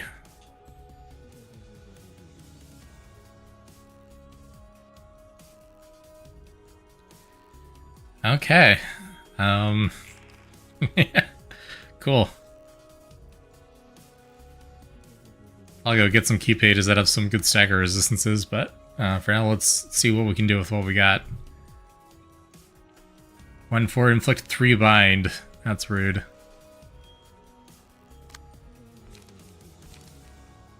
Now we can easily dodge that. Yeah, no problem. I tell you, it might be overkill, but who knows? And 1-4-1-4, not super threatening.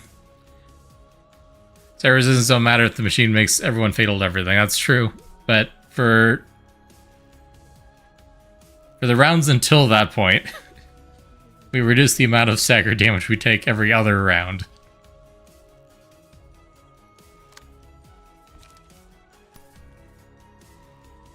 Just nuke him. I don't have time for this.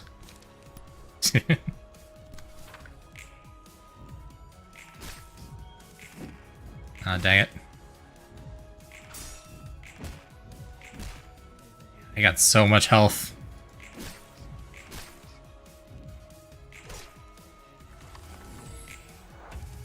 Which makes sense. This is a war of attrition.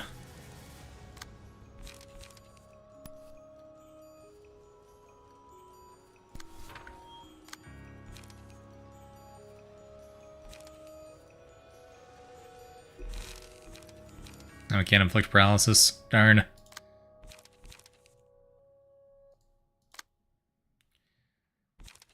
Okay. These are the same.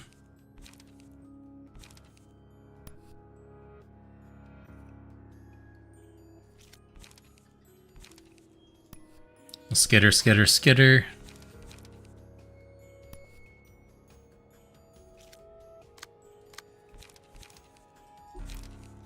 We're only at 1 light. What do we got? Only goes 1 light. 1 protection to allies. Sure, why not?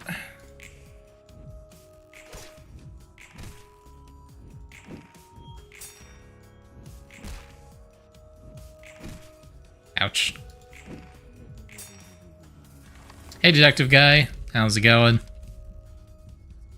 And you heard you're having a veggie casserole? Hope that goes well.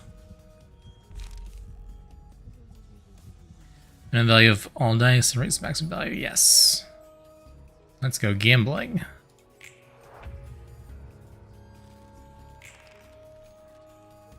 Yep, here we go. Now they've all got 2 speed dice. Oh boy.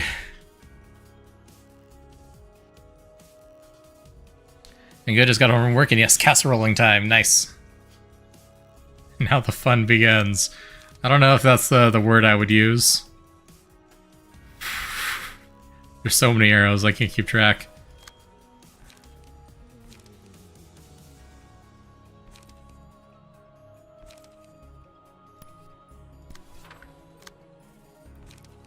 Uh, 1-5, 1-5, 1-5. That's a lot of bleed. That tracks though.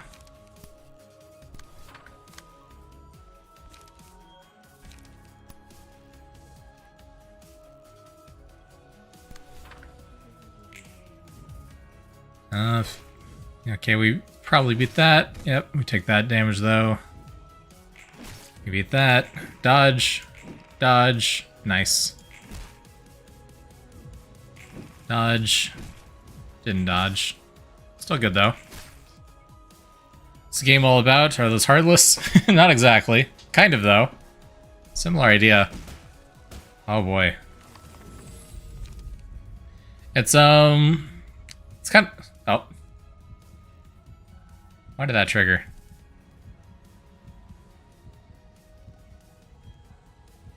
I don't think I pressed anything to trigger that. What was that? I don't know. I just decided I wanted to die of cringe, apparently. This game is complicated to explain, but we are fighting... Currently, we're fighting a monster that has been born from the collective unconscious of humanity. In order to rescue a trapped person who was kept captive. And we're in a magical library where things get turned into books. And we are currently fighting the monsters that are trapped inside these books to free people. And then we're also going to fight a bunch of other people and turn them into books for reasons. It's a very weird game. But mostly we are doing turn-based combat. With a lot of very bloody, gory aesthetics.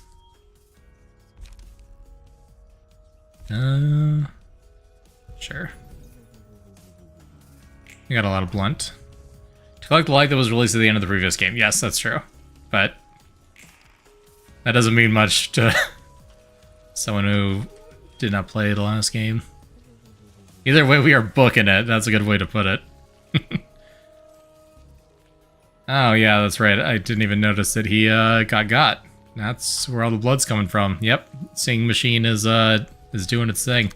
Okay, anyway, we are going to not worry about that more than we have to. I don't want to damage myself here. Yeah. Sing Machine get a Sing Machine, that's right. That is how the Sing Machine works. And even with those dice boosts, we still didn't manage that. It's crazy. Not a big fan of this monster. Alright, we're alive, but we did take a lot of damage from that. Okay, we did not come out of that head on damage. This is not going in our favor yet. It's very annoying. I've known both Library and Ruina, and you have the Eco and Limbus, which is by far Sinclair's best. That's fun. I just forget that this does self-damage. It's like, it is really good, but it does self-damage. That's the trade-off.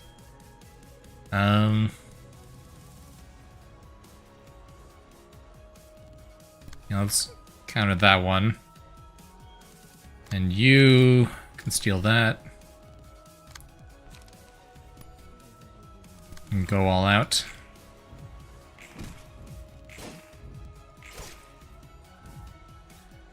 Well, if you're not actually fighting the machine, it's just the people wanting it to play. Yeah. Which makes sense, since this whole thing is that it hypnotizes people.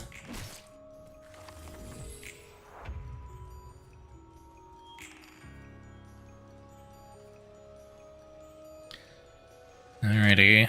Rampage.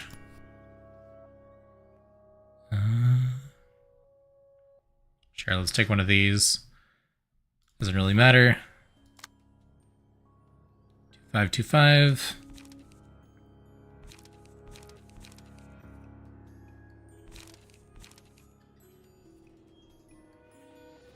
I'll probably beat the 2525 if we're lucky. Now I should have done the one that clashes. Oh well.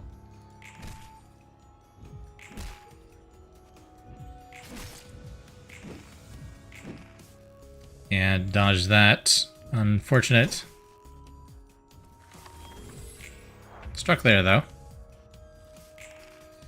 And it's suffering turn. Okay. Best I can do is a 1/6 dodge against all of that. Oh, that's the one that puts us in the machine. The 3/7. Don't have great odds of preventing that, but we can try.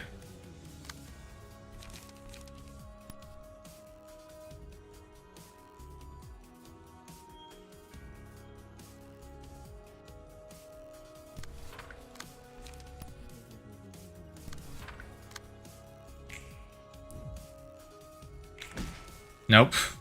There we go.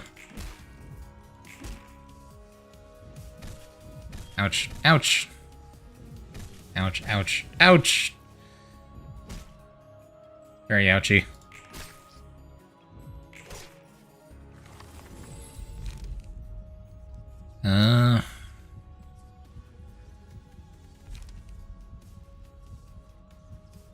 It's nice getting power against enemies with slower speed. That could be really nice.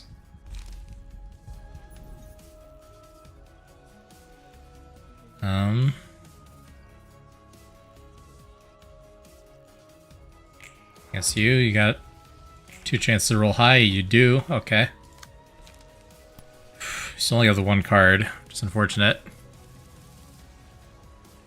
That means if you do that,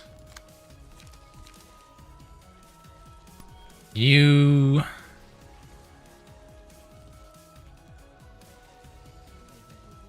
This employee... The one in the back that's low? Yeah.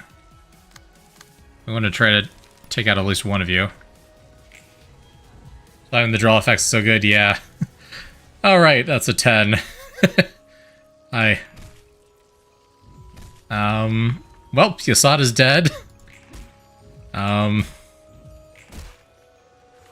That's a problem.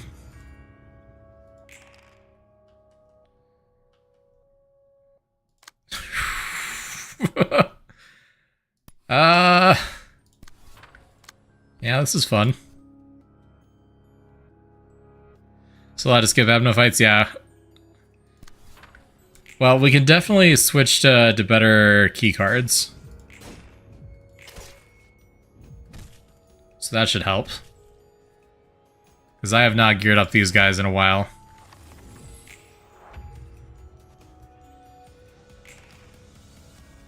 Why would I do such a thing? I know, right?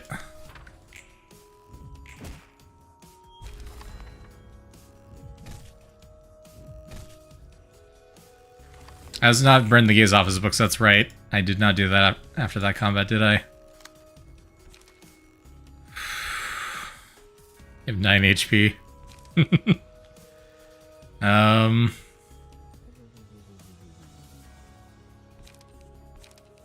Surely a 110 dodge can just dodge everything, right? Just like... never take damage. Can you bring back your friend? He will come back after this fight, but he is gone for the rest of this fight.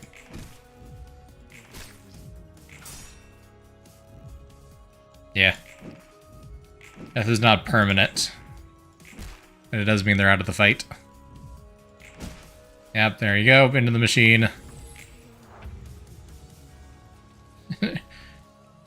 He's got 4 HP, you've got 5 HP. I'm suspecting we're not winning this one. Just a hunch.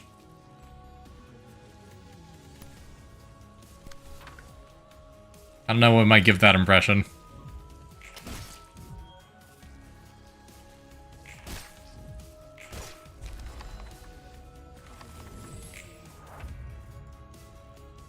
Oh, he's gone, okay.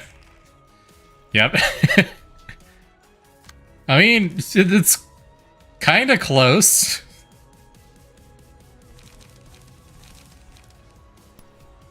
Kind of.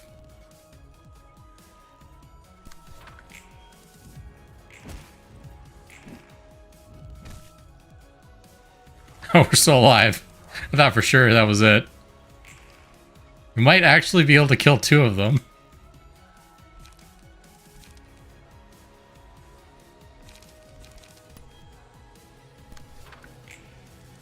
Come on, dodge. Nope.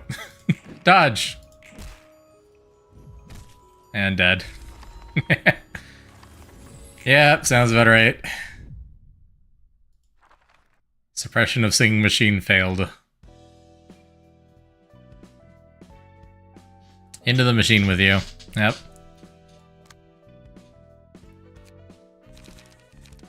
But I could, for example...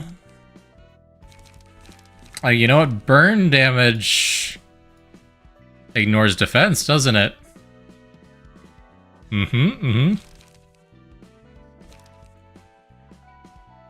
It do. So if I were to maybe borrow the Dawn office pages.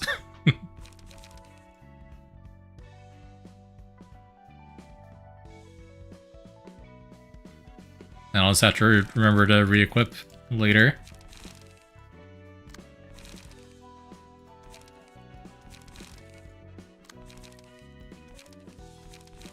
There we go. We'll see how that goes.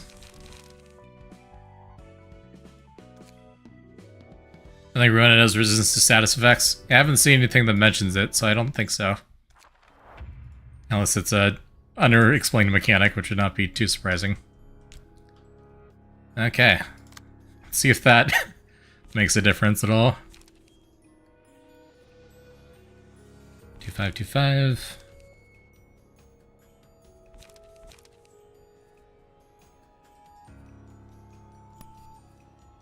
You can do that.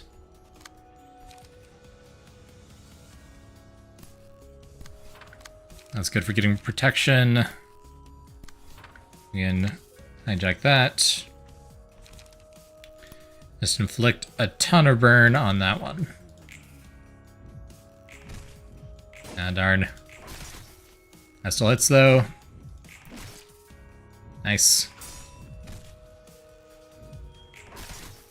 Max damage. They've only started doing it fairly recently in Limbus. Makes sense.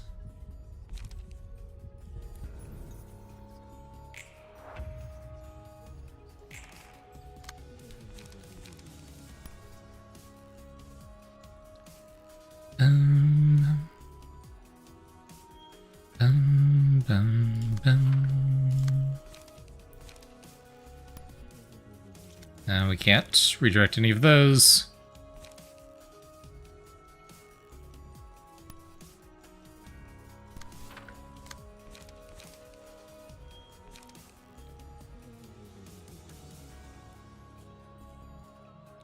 I was kind of just want to leave that blank for this turn. Save the light. Like, Blade teams being fairly OP in this game, I'll believe it.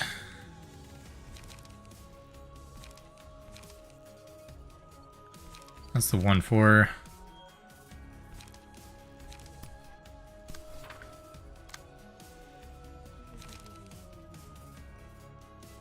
You know what? It still inflicts bleed.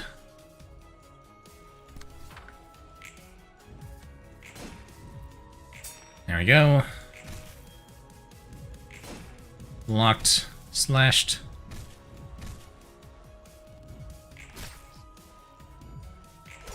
Spelled all the status effects. And by all of them, I just mean bleed and fire and burn. Okay. You're too slow. This one's terrifying. Let me just take both of those. And then everyone's attacking you, okay. So do the one that has evade then.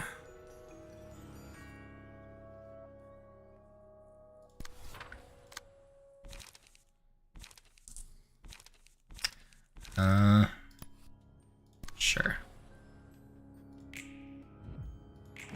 Oh, easy dodge. Easy dodge. Never punished.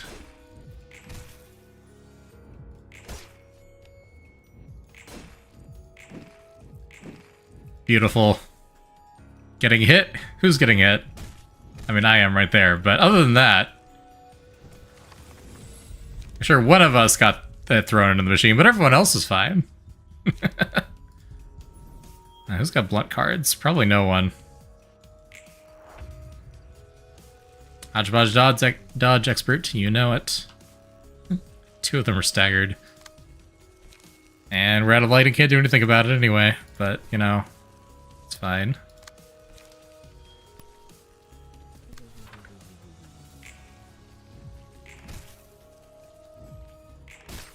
One of them's down. That was going much better. As expected. And we're back. And sure, we're kind of low, but we're not, like, dead. 2525. We just try to get him with the burn.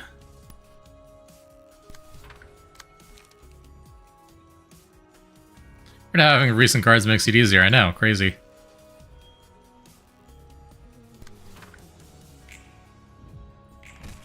Aw, dang it. Aw, dang it. Nice. Build up those bleed stacks, or the burn stacks, rather.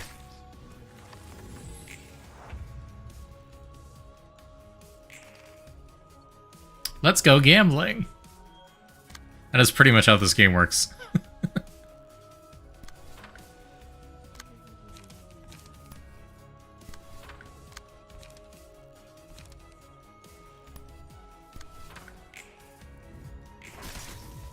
Like, probably if I had to give, like, one big complaint about this game, it's the fact that literally everything is RNG.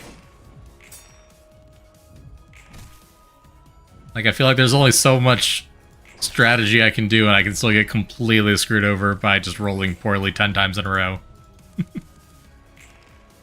And that's not very fun sometimes. But that's just how these kind of games work.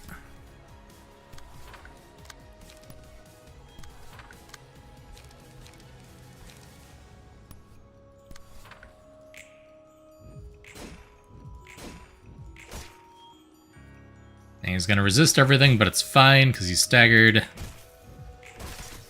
And 16 stacks of burn.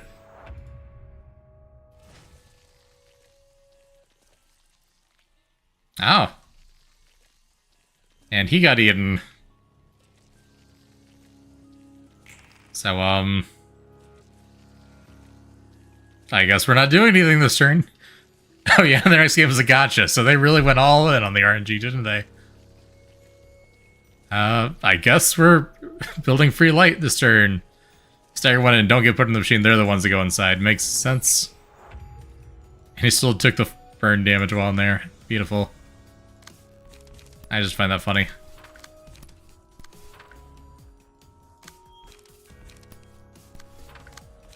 Just look at the sheer difference in combat output. Like, two of our people still have more than half their health.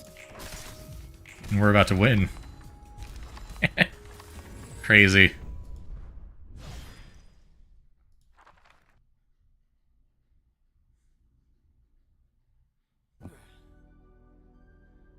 Crushed him this time. We did. The singing machine was singing, but not for us. Heyo, got your books. I'll just leave them here and go before Mr. Viper bites my ass. Who told you that? Told me what? What are we going to argue about this time? You referred to me as a viper just a moment ago. Well, I called you that because you like to spit venom at others with that sharp look. You know, there was one guy I used to know who was kind of like you. He was also nicknamed the Viper. It's funny, I was also nicknamed as such a long time ago. Call an ambulance, but not for me, exactly. That's what I was going with that. So people all think in similar ways. You're a bit milder than that guy, though. Is that supposed to be a compliment or an insult? Did your casserole came out better than you imagined? You scarfed it up? Nice. Glad to hear it. More of a compliment. In any case, you're upright at heart. There was a time when I would pressure myself and others with the paranoidal obsession to order.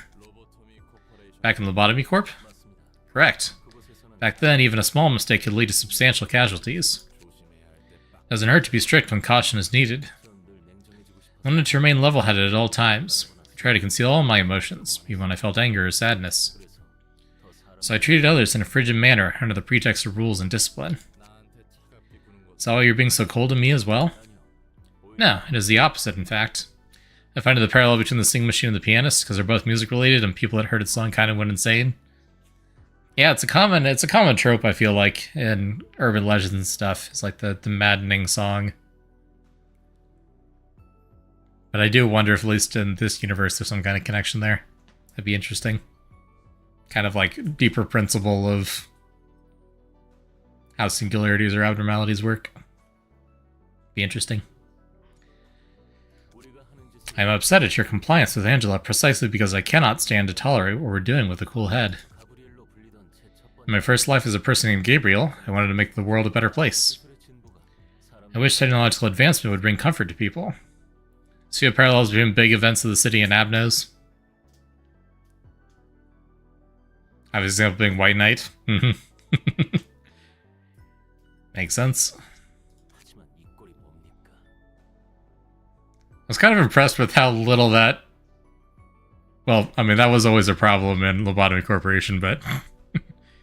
I got pretty good at managing it, I do have to say. So waiting for Dark Days to show up for real. And I mean, that's also a classic, like, literary trope for, like, the power of God is... Oh, he clouded the sky and there was no light, even though the sun during the day, because the sun was fully eclipsed. White Knight is a routine to find. Once you get into the routine, it's not too bad until you mess up, and then immediately everything is ruined. Yeah. Like, I was never going to be able to win that legitimately. Even with prep, I don't think. And we've gotten into. In the Body Corporation, we turn people into abnormalities. Sacrificed even more people to the abnormalities. All to generate energy as part of our singularity. What we're doing now isn't any less ruthless. For the sake of retrieving the light, we're killing people yet again and turning them into books. Inflicting pain on others in favor of information. As if comfort can only be achieved through the agony of others in the city.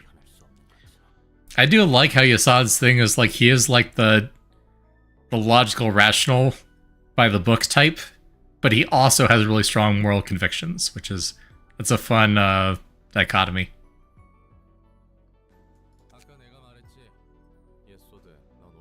I said, Yasad, you're uptight at heart. Or upright at heart. Most annoying at No Low Corp is always going to be Silent Orchestra. Silent Orchestra is pretty frustrating, because you gotta drop everything and go suppress it. And it does escape quite easily. That becomes the whole thing to micromanage it. You don't really get why anyone would bother to care so much for others. I think the opposite, actually. Someone else must have benefited from all the trouble I went through, so it's only fair that I get to make use of the conveniences others suffered for. Bad result, escape. Good result, also escape. Exactly, just F you. It's very much like you to think so. Does that kind of mindset truly use your mind? Nothing I can do about it, anyway. That's that, and this is this. This is this, and that is that. Rion has the same issue, but at least it doesn't eat your quota if you ignore it. Yeah, exactly. It's not as big of a deal to just call in the rabbits or something. So I don't want to say that your way of thinking is outright wrong or anything. You're right. Way too right. It doesn't vibe too well with me or the city. You must be thinking I'm pathetic, like others do. You know, this difference between our mindsets might be what'll let you do things I couldn't dream of doing. To shake up the whole system, you need perseverance more than anything. Alrion does teleport, but you can still do a lot of damage to it before it does. If you're lucky. I did forget about the teleport. You're right. That does make it pretty miserable.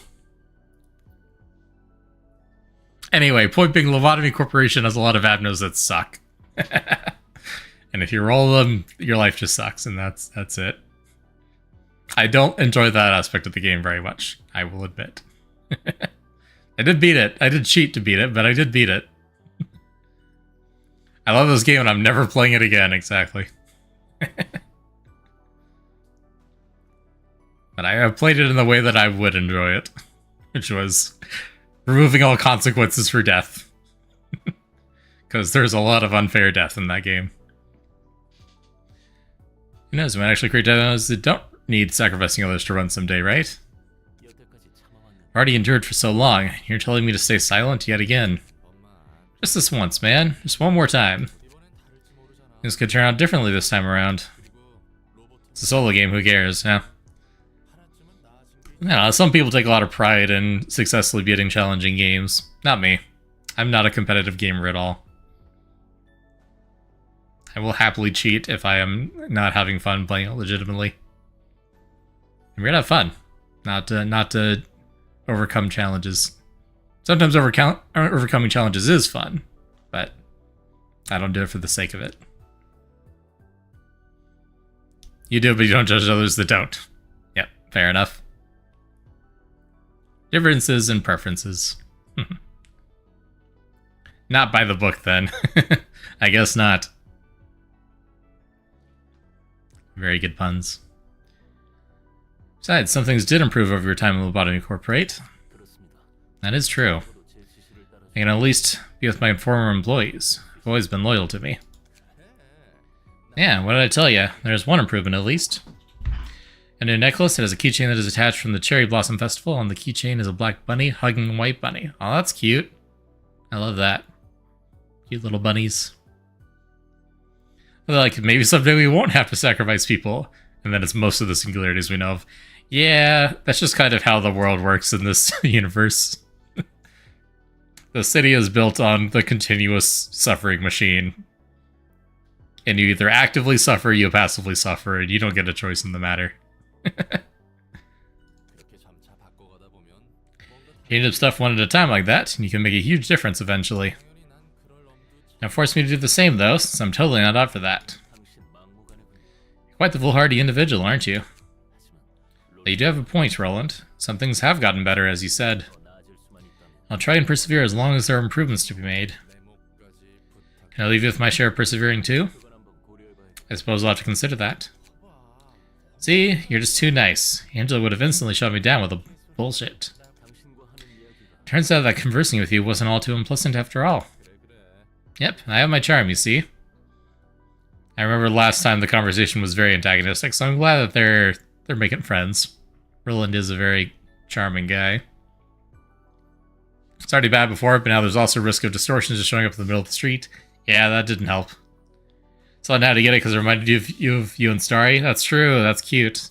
I like that, so it has a lot of personal meaning for you. Nice. Let's drop the courtesy while we're at it. I'm more comfortable speaking this way. Figured. Cheers, then. It was nice talking with you.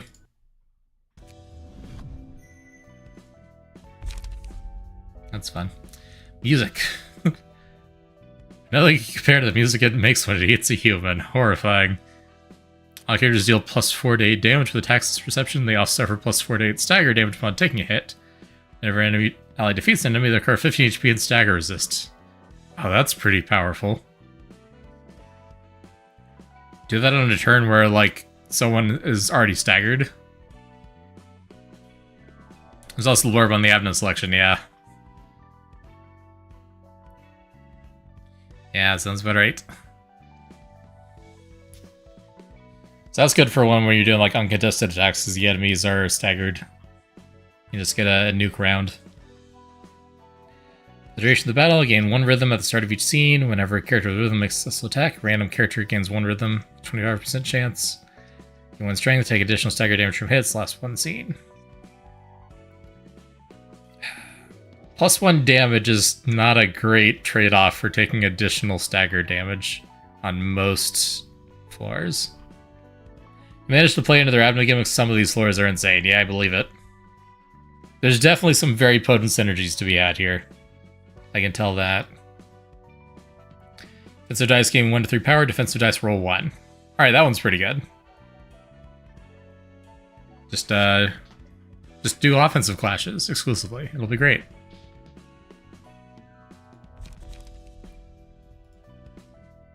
That one I could see throwing on a glass cannon type. Fairy Festival, ooh. I like Fairy Festival. Alright, this is going to leave everything a mess, but I think we're going to do the same thing, and we're just going to keep passing these 3 pages around.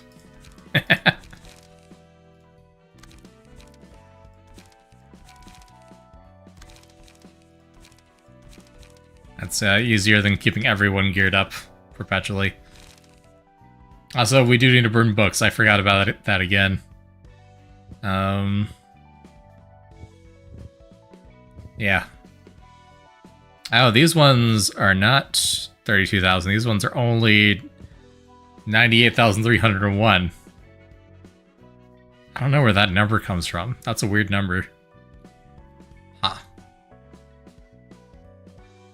Oh, wait, no, never mind. I know exactly where that number comes from. That is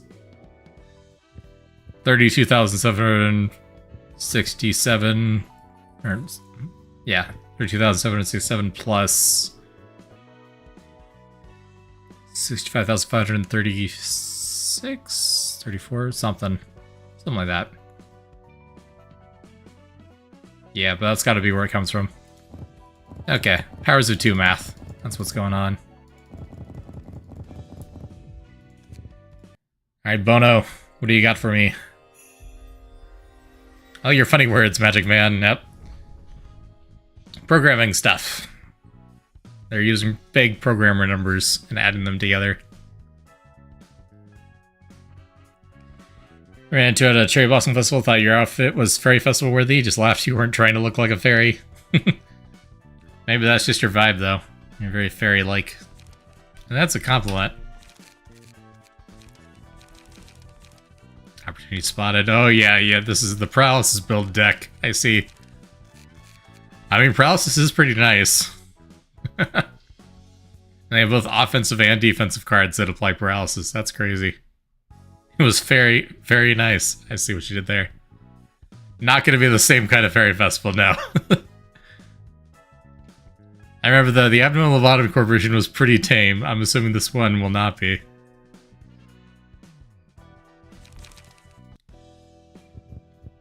Yes, the trade-off is that their passives are not very good art, if I remember correctly.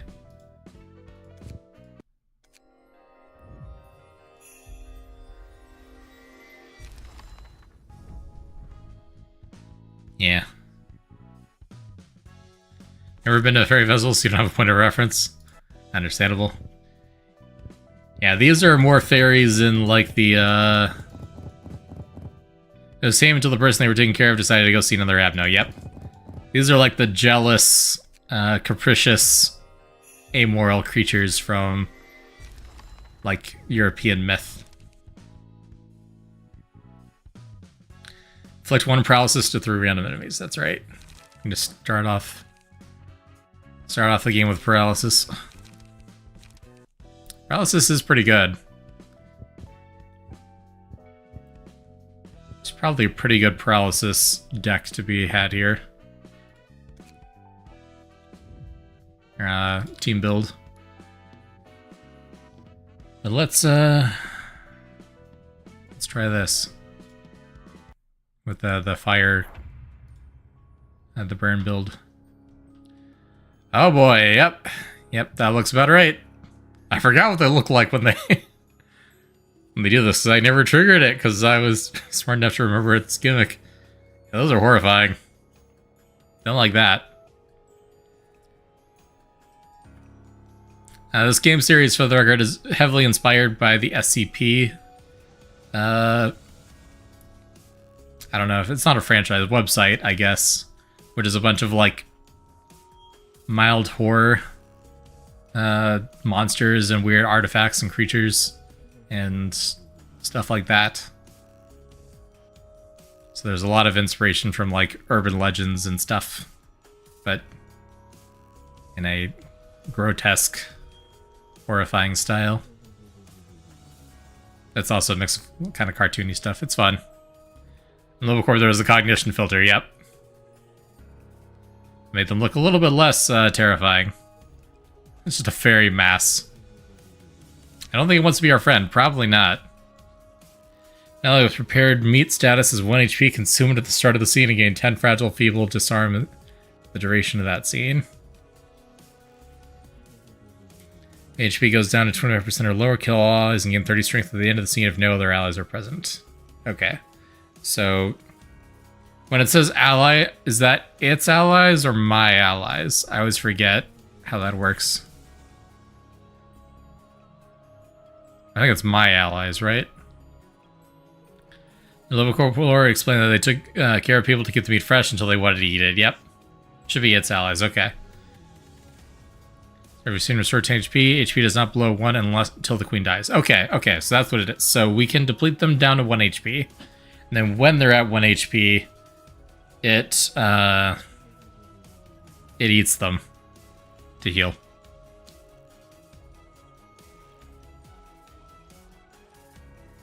That's the generally seen from the point of view of whoever has it. I just remember there was a case where it was confusing and I didn't understand. Maybe it was just like it was all characters. Maybe that's what it was. It was talking about all characters and not just one side's characters.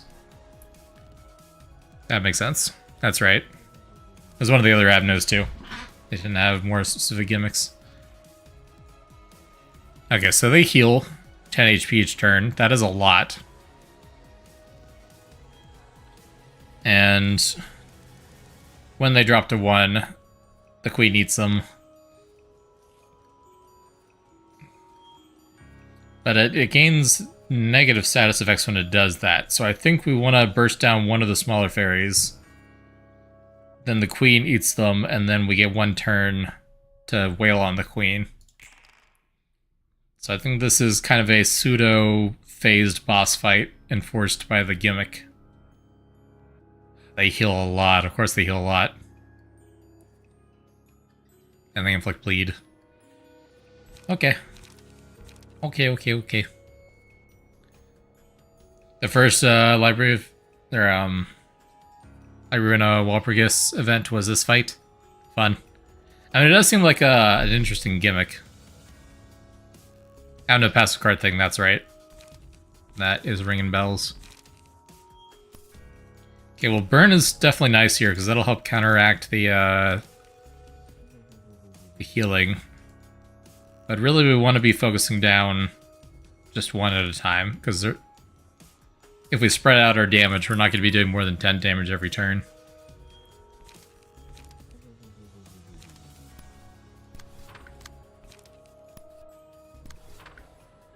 So if we get Distortion Detective Walpurgis soon, that'd be fun.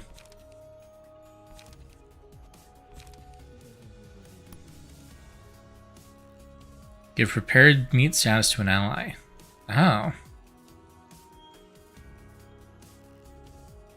Oh, right, because it's only when an ally has that applied. Okay, you just have... Okay, yeah. So it is forced phase. I didn't even think to look at the queen's card. So the queen just has constant 6/6 defense, so basically non-attackable until we make it vulnerable by dropping one of its adds to 1 HP. Okay, that makes sense. Oh, but it's only going to be the one that it inflicts the status effect on. So we just gotta hope that we win the 1 in 3 chance here, and it's the one we're already attacking. Otherwise, it drops to 1 HP, doesn't die, and keeps healing. Got it. Okay. I understand.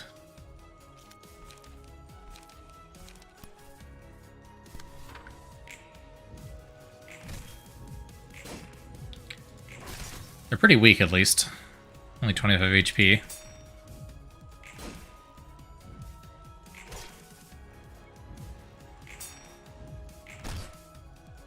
For them being unable to die is annoying.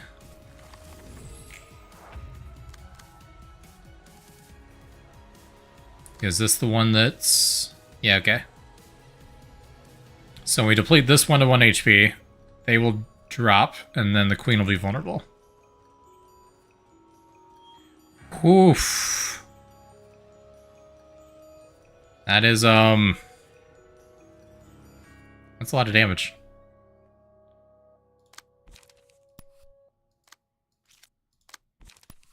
Okay, I'm trying to evade that. Meanwhile,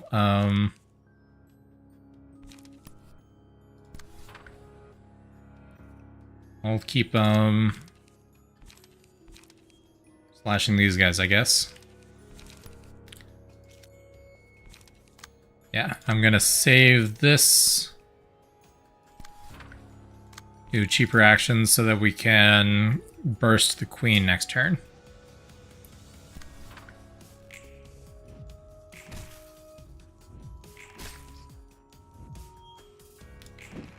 Nice dodge. Nice dodge. Beautiful, beautiful. Okay. We drop the marked enemy. Is speed die MG to keep cards in light? Yeah.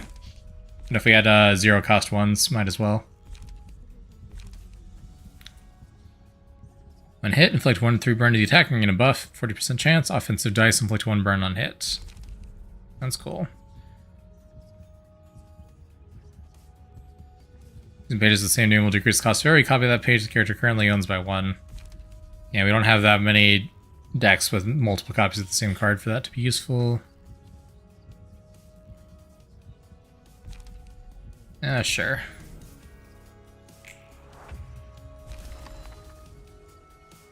Alright, look at that. Queen is minus 10 feeble.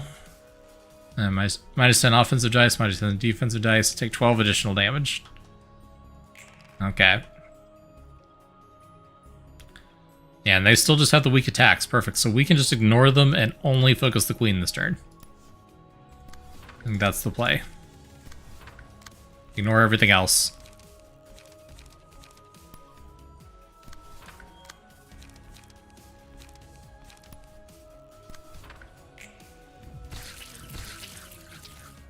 Dodging while eating is certainly a feat, yep.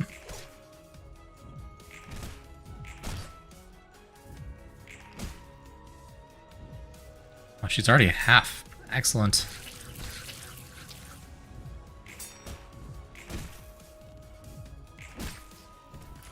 I'm almost staggered too. Oh boy. This is good.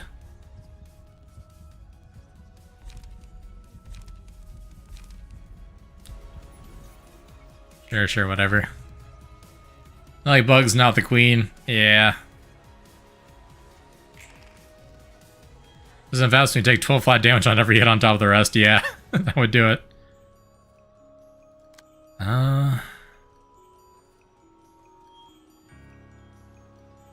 Still have 8 fragile. We might be able to just... Well, that one's already dead, actually. We can just do it again. No need to overthink it. We can just do it again. Intercept that. And then...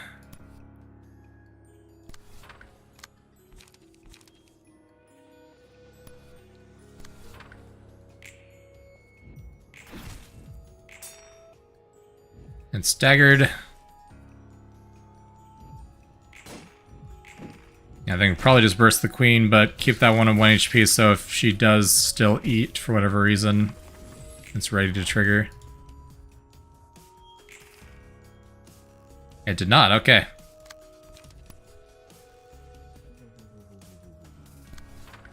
And they are staggered, so let's go all out.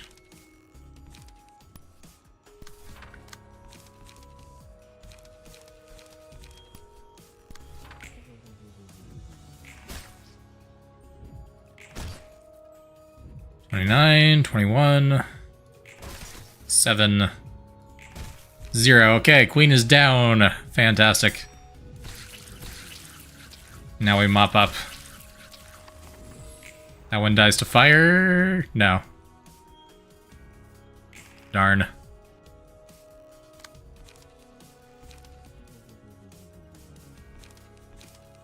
Horrifying, but we went on first try.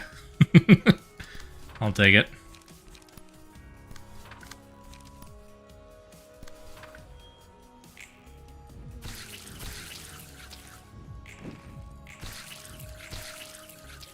That didn't go well. That one's dead, though. Instant stagger. Still healing, but now we can burst.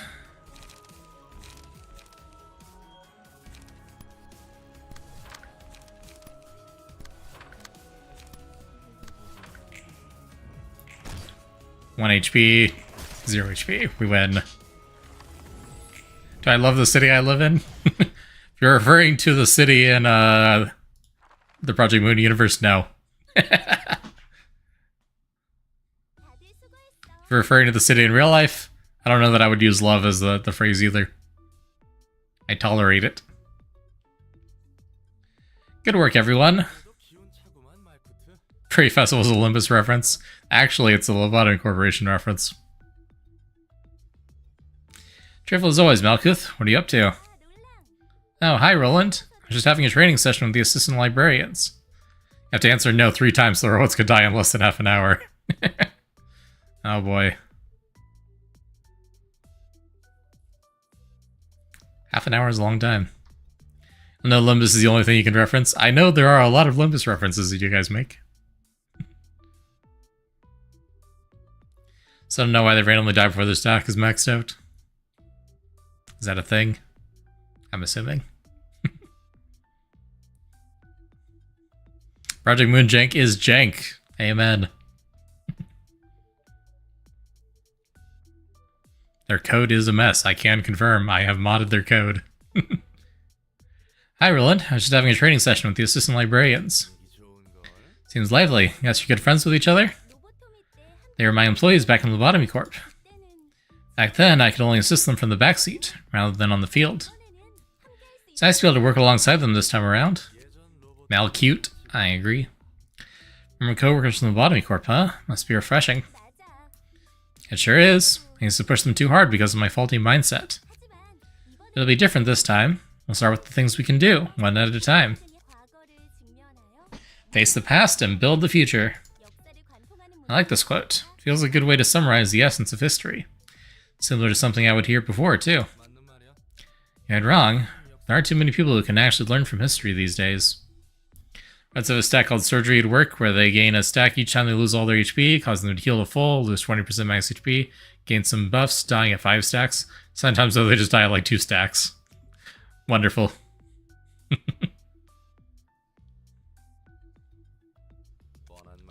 Most doesn't seem obvious, but putting them into action is the hard part. I've been thinking about the past a lot. I was a person called Elijah. At your first life? Yep. Born in the nest as an ordinary citizen. Went to an ordinary school. So like it's weirdness of status effects? Oh, almost certainly. That tends to be where a lot of combat complexity happens. Weird code bugs. Things that happen outside of normal turn order. I wasn't anyone special. I wasn't richer than most people, and I didn't really have any special talent in any field. People in the nest where Elijah lived all seem to have lost focus in life, spacing out and staring into empty places. Everyone only saw black and white things. Is the nest full of shiny and bright arrays of colors? It was almost an eyesore sometimes. That's true, but those other colors weren't necessary for reading. There's already too many black and white things for the eyes to take. It's no use seeing other useless colors.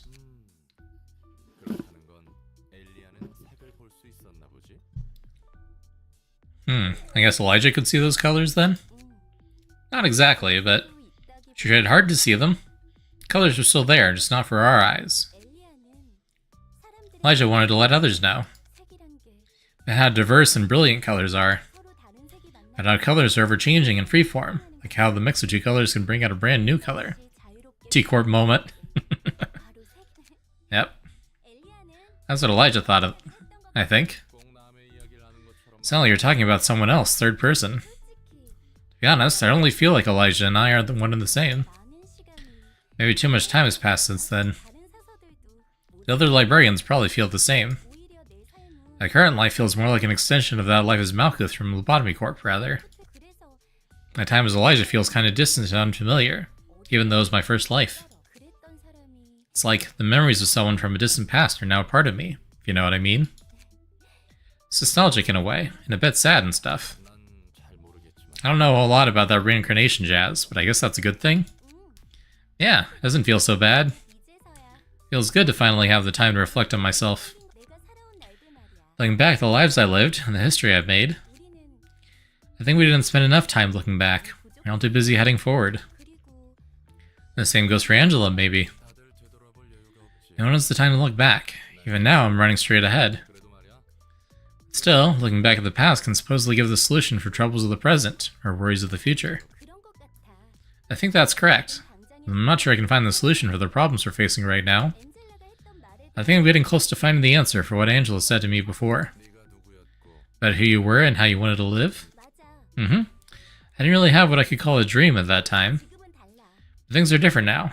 If I were to dream of what I'd do after this, I think I would have wanted to be an architect, maybe. You know, the person who designs buildings and oversees the process of construction until it's finished. I guess great empires weren't built in a day. Of course it wasn't. You have to start with designing the most beautiful exterior that can be created within the functional limitations. That sounds complicated. Did you know, Roland? There's this phrase, we shape our buildings, after they shape us. Maybe too late to change the people who've lived so far. What influence will the structures of the city have on future residents as they grow up? If I were to make a building with colors that'll be remembered by everyone. Those are the thoughts I had. I'm sure you do a great job if you get the chance, Malkuth. Sounds like the job would fit you well too. Ah, thanks. Maybe you should reflect on your past like I did, Roland. It'd be a helpful exercise. My eyes are always fixed on the past. Anyway, hope you can realize the dream of becoming an architect. Nice. For 3 scenes, recover 15% of max HP at the end of the scene. The rating is hit 3 times while this effect is active, lose 25% of current HP and loses effect. Interesting. Considering you can't control very much when you get attacked. that could end pretty poorly. That could be nice though. I would definitely see myself using that one. When attacking a target already took damage on the same scene, deal +1 to 3 damage and recover 2 to 5 HP on hit. That one is nice. So especially when you're ganging up on people. Gluttony your beloved. Yeah, I can see how that would be very useful. It's just free damage and healing for ganging up on the same enemy type, which is often what you want to do to decrease their action economy. Predation. Except the selected librarian lose 10 HP. The librarian recovers as much HP as others lost from this effect. Gains 3 strength and 3 haste this scene. That's an interesting one. As already explained how you can sort of affect what Abno paid to show up during a reception. I don't... Maybe? I don't think so. If he did say it, I did not internalize it. I didn't remember it. Or I mean, understand how the weight system works. Honestly, there are a lot of gameplay systems in this game where I'm just like, I don't understand it. I'm not going to worry about it. I'm just going to play as if it doesn't exist, and if it comes up, it comes up. There's a lot of things in here that are not super explained. Based on how many positive and negative emotion coins you got, that makes sense. I feel like I don't have a lot of ways to influence that, though. But yeah, I can see this one being really nice if you have like one person that is like on the verge of death and you desperately need them to survive. It might buy you an extra turn. Just win clashes. Just roll good dice. It's really that simple. That's how you win. Oh, we unlocked you to floor. I just realized that. Floor of Natural Sciences. Floor of Natural Sciences, huh? That's the 5th floor opening. Its patron librarian is Tifereth. What's up with all these weird names? Hello, Tifereth. Are you there? Shut up. Shut it. Standing right in front of you. Where do you think you're looking? Saw it overrolling minimum speed on 5 librarians 7 turns straight. Jeez. That sucks. What, you're totally a kid? I'm actually a lot taller than I used to be, you know? I was about to say. Looking a lot taller than the chibi version. Probabilities are low, but never 0. Yep. You can just lose all of your clashes. Rolling poorly on your dice for attacks as well. The game is hard, and the game is very RNG dependent. Now, compared to your past self in Lobotomy Corp? No, I mean compared to my first life. I was an actual kid back then. But it looks like I woke up with an older body this time. Not sure it was the library's powers or Andel's thoughtfulness, and this body should be better suited for librarian work. So I'm cool with it either way. Fuck it, we boundary of death. Well, if it actually took all the years I've lived into account, I'd have to look a bit older. Yeah, I mean, considering they were in the time loop for that long, all of them should be ancient. Surprised that Keep-It is considered bad. I don't know if I've seen that one on the internet. I don't think so. Putting that aside, isn't it a little rude to punch someone you just met in the face? Not yet, okay, cool. Give me flashbacks. So it was like, it does sound familiar. Maybe it was like a card. But nah.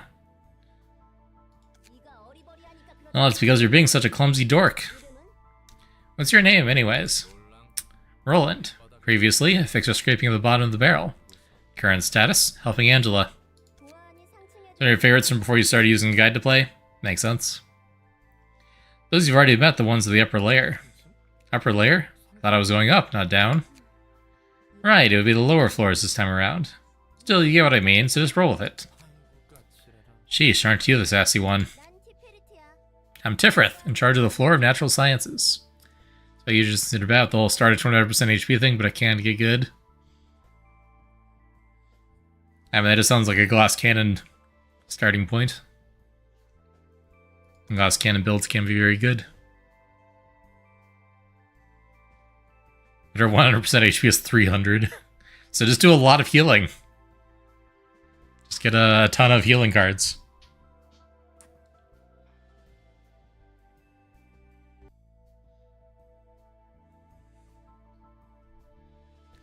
Doing science required actual thing? No?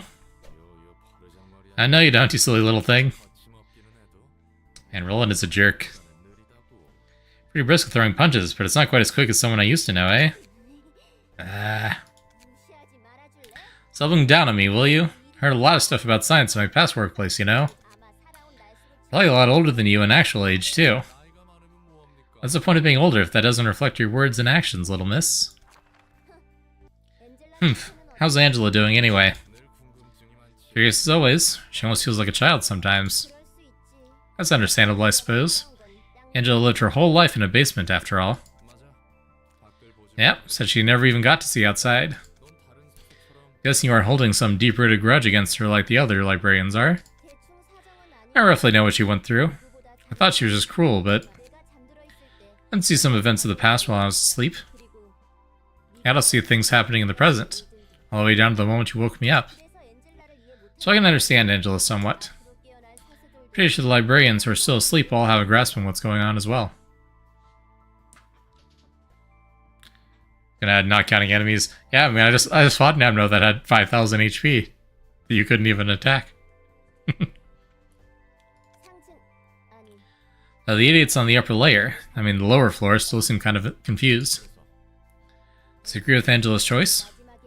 Depends on the one final choice she'll make at the end of this. I'm willing to help her out for now, at least. Her primary goal is the same, all things considered. To complete the library? Yep. The light is only truly meaningful if it shines for 7 days straight. Boy, is it refreshing to be an amicable librarian for once. Alright, I'll make sure to bring some picture books next time as a bonus. You just can't help teasing. Tifrith! Cute.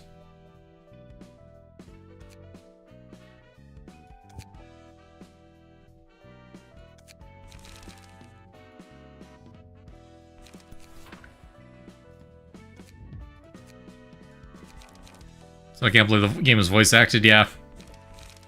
I feel kind of bad for speaking over the voice acting, but I feel like as a streamer I do have to talk. And it would be very distracting if I had the volume up higher. Muted it, took a year break and forgot when he came back. Makes sense.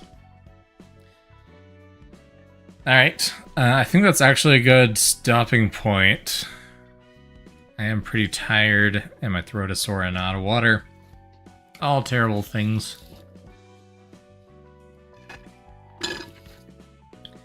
But tentatively... No way! I can't believe this! Oh, believe it. That's true. But tentative plan is to stream tomorrow. Oh. Dies of cringe. Thanks for the resubscription, Oatmeal Cookie. Posted the keychain in the Discord. Alright, I'll take a look. Right after stream, which will be ending very soon. It's 5 AM for you, so if I hadn't stopped, you would have had to go. Yeah. Yeah, this is way later than I usually stream, so thanks for sticking around, Yahazu and everyone else. The plan is to stream, and I guess it would be like 14 hours from now. Won't be a super long stream. I've got a afternoon activity. But since I have the day off, I figured I might as well try to do a daytime stream. So hopefully I'm feeling up for it. If not, obviously there won't be a stream, but I'm hoping I'll be able to do a stream. I would really like to. We'll probably start Luigi's Mansion 3. So I'm excited for that. Finish out the trilogy. And then I've got a long weekend ahead of me after that, but hopefully I can squeeze some streams in before then. That's the plan. I'll have to say I might be back tomorrow evening, so if I don't stream during the day, I'll try to stream later in the evening, similar to this time slot, but we will see. I don't know when my family is going to let me leave, so we'll see. Let's see if anyone's live to raid. Probably not. I really need to make some friends on Twitch. But I've just not been in the mood to browse random Twitch channels lately.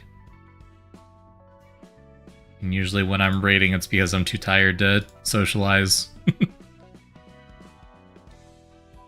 Raid Oshu? You know, you say that and I will. Because, yeah, I'm not seeing anyone else. I always say, like, oh, I don't see anyone to raid, but, like, there's, like, 3 total people in the world that I would raid right now. Yeah, Raider is live, but I always feel weird raiding Raider because I don't watch Raider streams very much. So I feel guilty.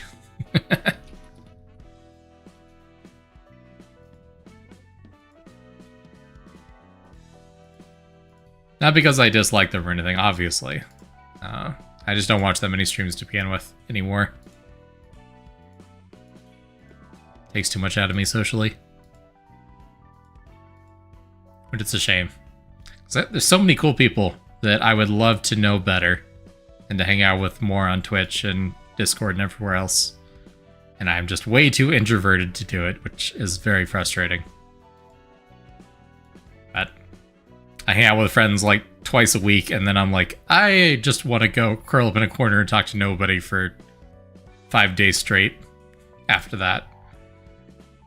Which is a shame, because I would love to be closer friends with people. So don't ever feel like me not engaging with you is like because I dislike you. Most likely I like you a lot, and I just am overwhelmed by all the social opportunities around me. It is nothing personal at all.